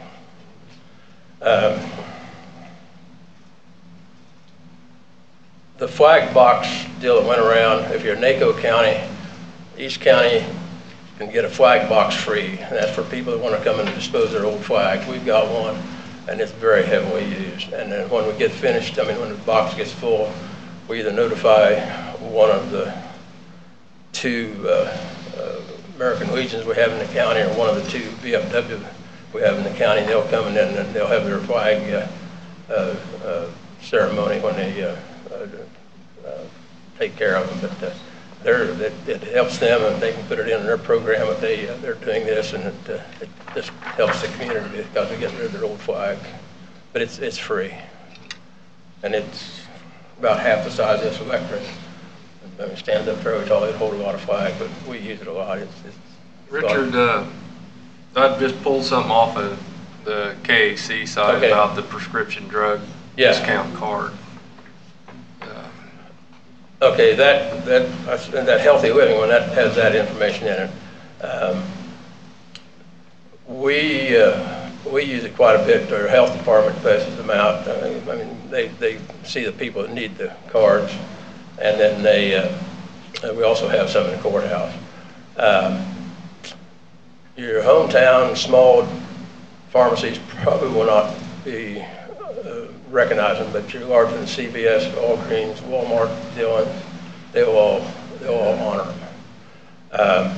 In Jefferson County, the last 4 years, we've got the citizens have saved about $22,000. Okay. It's a program that's available, it's free, but of course there's a lot of prescription cards out there. And your population is? About 19,000. 20,000. Okay. But along with that Healthy Living, there's other programs that are available, as you can see, that have a little fee to them. And those programs do not cover routine things. They cover large items. I mean, like a dentist that doesn't do the cleaning checks, but if you need a filling or a root canal or extraction or something, they cover about 40% of the cost. And they're available to all the citizens of your county. It's not just for the county employee. They're available to all the citizens. And it's a small fee.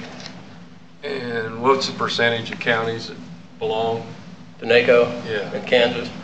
Of course, as you know, we've got 105 counties. Right now we're sitting at 70 in NACO. 70 in NACO. Okay. Of the 35 that are not, 31 of them are $450 counties. Yeah. And I keep telling those small counties you can't afford not to be in NACO, because for $450 you'll gain that back in a couple of phone calls. And particularly if they look at the website and look at the all the grants that are available to counties, both private and public grants. I mean, we got one a generator that runs the courthouse. Excuse me, I can't even tell when the lights blink hardly. I mean, we got the generator cost right at $100,000, $105,000, and we got a grant to cover 75% of it. Excuse me. And does NACO have like procurement contracts for counties to purchase all that? They've got some. We did have one that they've discontinued that one. They're working on another one right now to get, you might say, corporate buying. I mean, where we all get something. But the one they had, it wasn't working too well for them, and they discontinued that contract. And what's a county our size membership cost? Just have to figure 80,000. Just have to have it. $1,525 annually. Annually.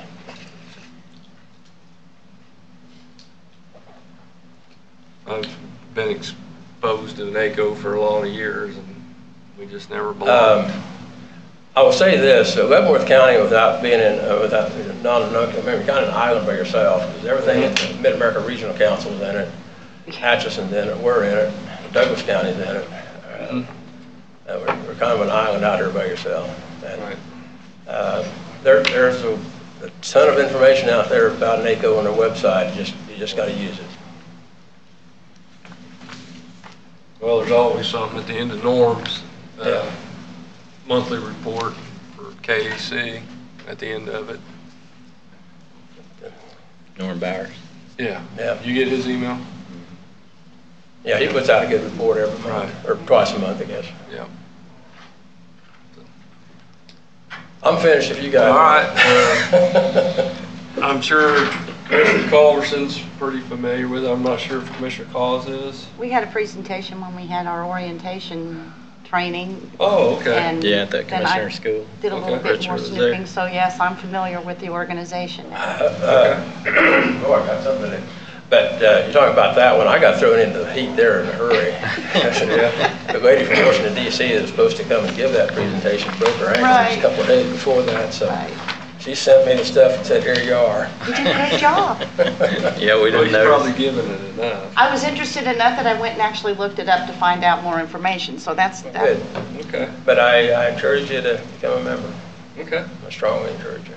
All right. And we'll, That's it, I appreciate your time. Well, And if you sorry, got questions. we normally don't have this long of meetings. I'm sorry you had to wait, but If I could diverge a little bit here, we have a lot of planning and zoning cases also. yes, sir. None of them have gone this long. This was a short one. We've had longer. No, we get, in fact, what time did you guys start, 9 o'clock? 9 o'clock, yeah. We started 1 in the afternoon, and then last Monday we had done before 2. Okay. Well, then it didn't hurt We- you we a have bit a- to stay We have here. a full agenda. We keep a pretty tight agenda. Well, Mr. Baum, All right. we'll talk about this and we'll put it on the agenda for, Okay. you know, but thank you for coming up and giving your presentation and leaving us this information. All right. Well, Appreciate like I say, appreciate your time. All right. Thank you. Thank you, Richard. I'm for it, so Drive safe. we'll see how. Well, the roads ought to be thawed out now. Yeah, but it's still drive safe. Anyways, okay, so we are ready for the Buildings and Grounds office remodel. And I am going to recuse myself from this discussion, please. All right.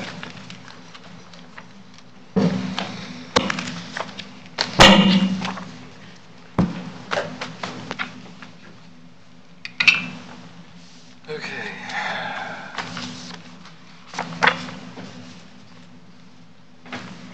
You gonna take care of this, Mr. Lawfrey? Sure will.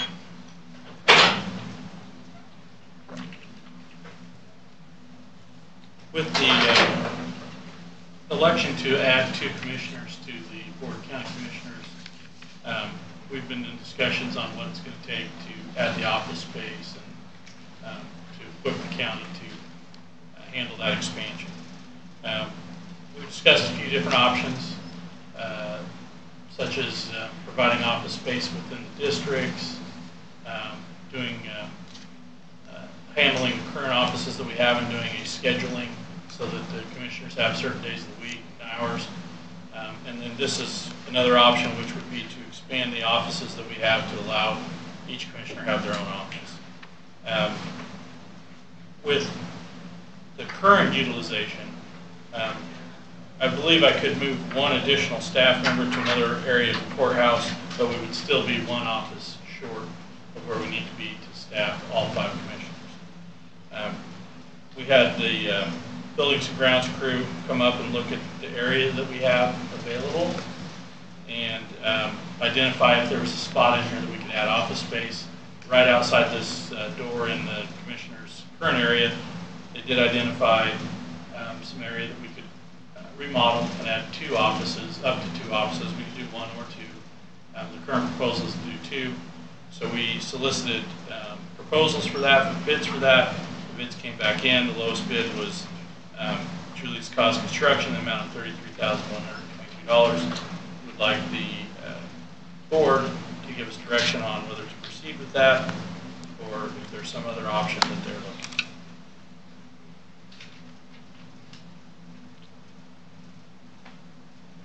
Some other option. I don't know what the other option would be that we've already not talked about. Right. Sharing offices on a time schedule is definitely not on my approval list. We have some empty offices in the courthouse, and almost every office really, but the logistics of splitting them up doesn't work. So No, they all need to be in the same. I don't really see any other options. I don't either. So you ready to make a motion? I would love to put this off until the 2 new ones start though. This is probably a 90-day project, somewhere around there, 60 to 90 days. We've asked them to step up the process to try to get this done so that we have the office space when the commissioners come Before they start. So they're not homeless when they become Yeah, that's kind of what I was If we wait thinking. until they're here and then make a decision, that's just going to make it that much longer before they have actual office space. Yeah, I just wanted to kind of see what that looked like. I'll make a motion that we accept this was the lowest bid, right? Yes, it was.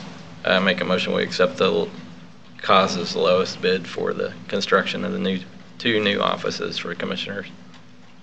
In the amount of $33,122? Yes, sir. I'll second that. Got a motion and a second. Any further discussion on office space? Voting? Aye. Aye. You have any other business before us? Then we stand adjourned. Mr. Chairman, Before we adjourn? I'd just like to state, I did review the procedure that was used to solicit the bids for this project. It complied with all requirements of state law. I've also reviewed the proposed documents that were submitted by both bidders. They were both sufficient with respect to their certifications and bonds. Again, this was published, it was advertised, you went through a public bidding process. Just want to make that clear. Yeah, there was quite a few people that attended the pre-bid conference. Yes, we had, I don't remember the total number, but the sign-in sheet was attached. Right, yeah, So so we that's had- what I said, we had a lot of, it was out there, people were notified, so. We had 1, 2, 3, 4, 9 people attend the pre-bid. All right. 9 different companies? Yes. Anyways, you stand adjourned.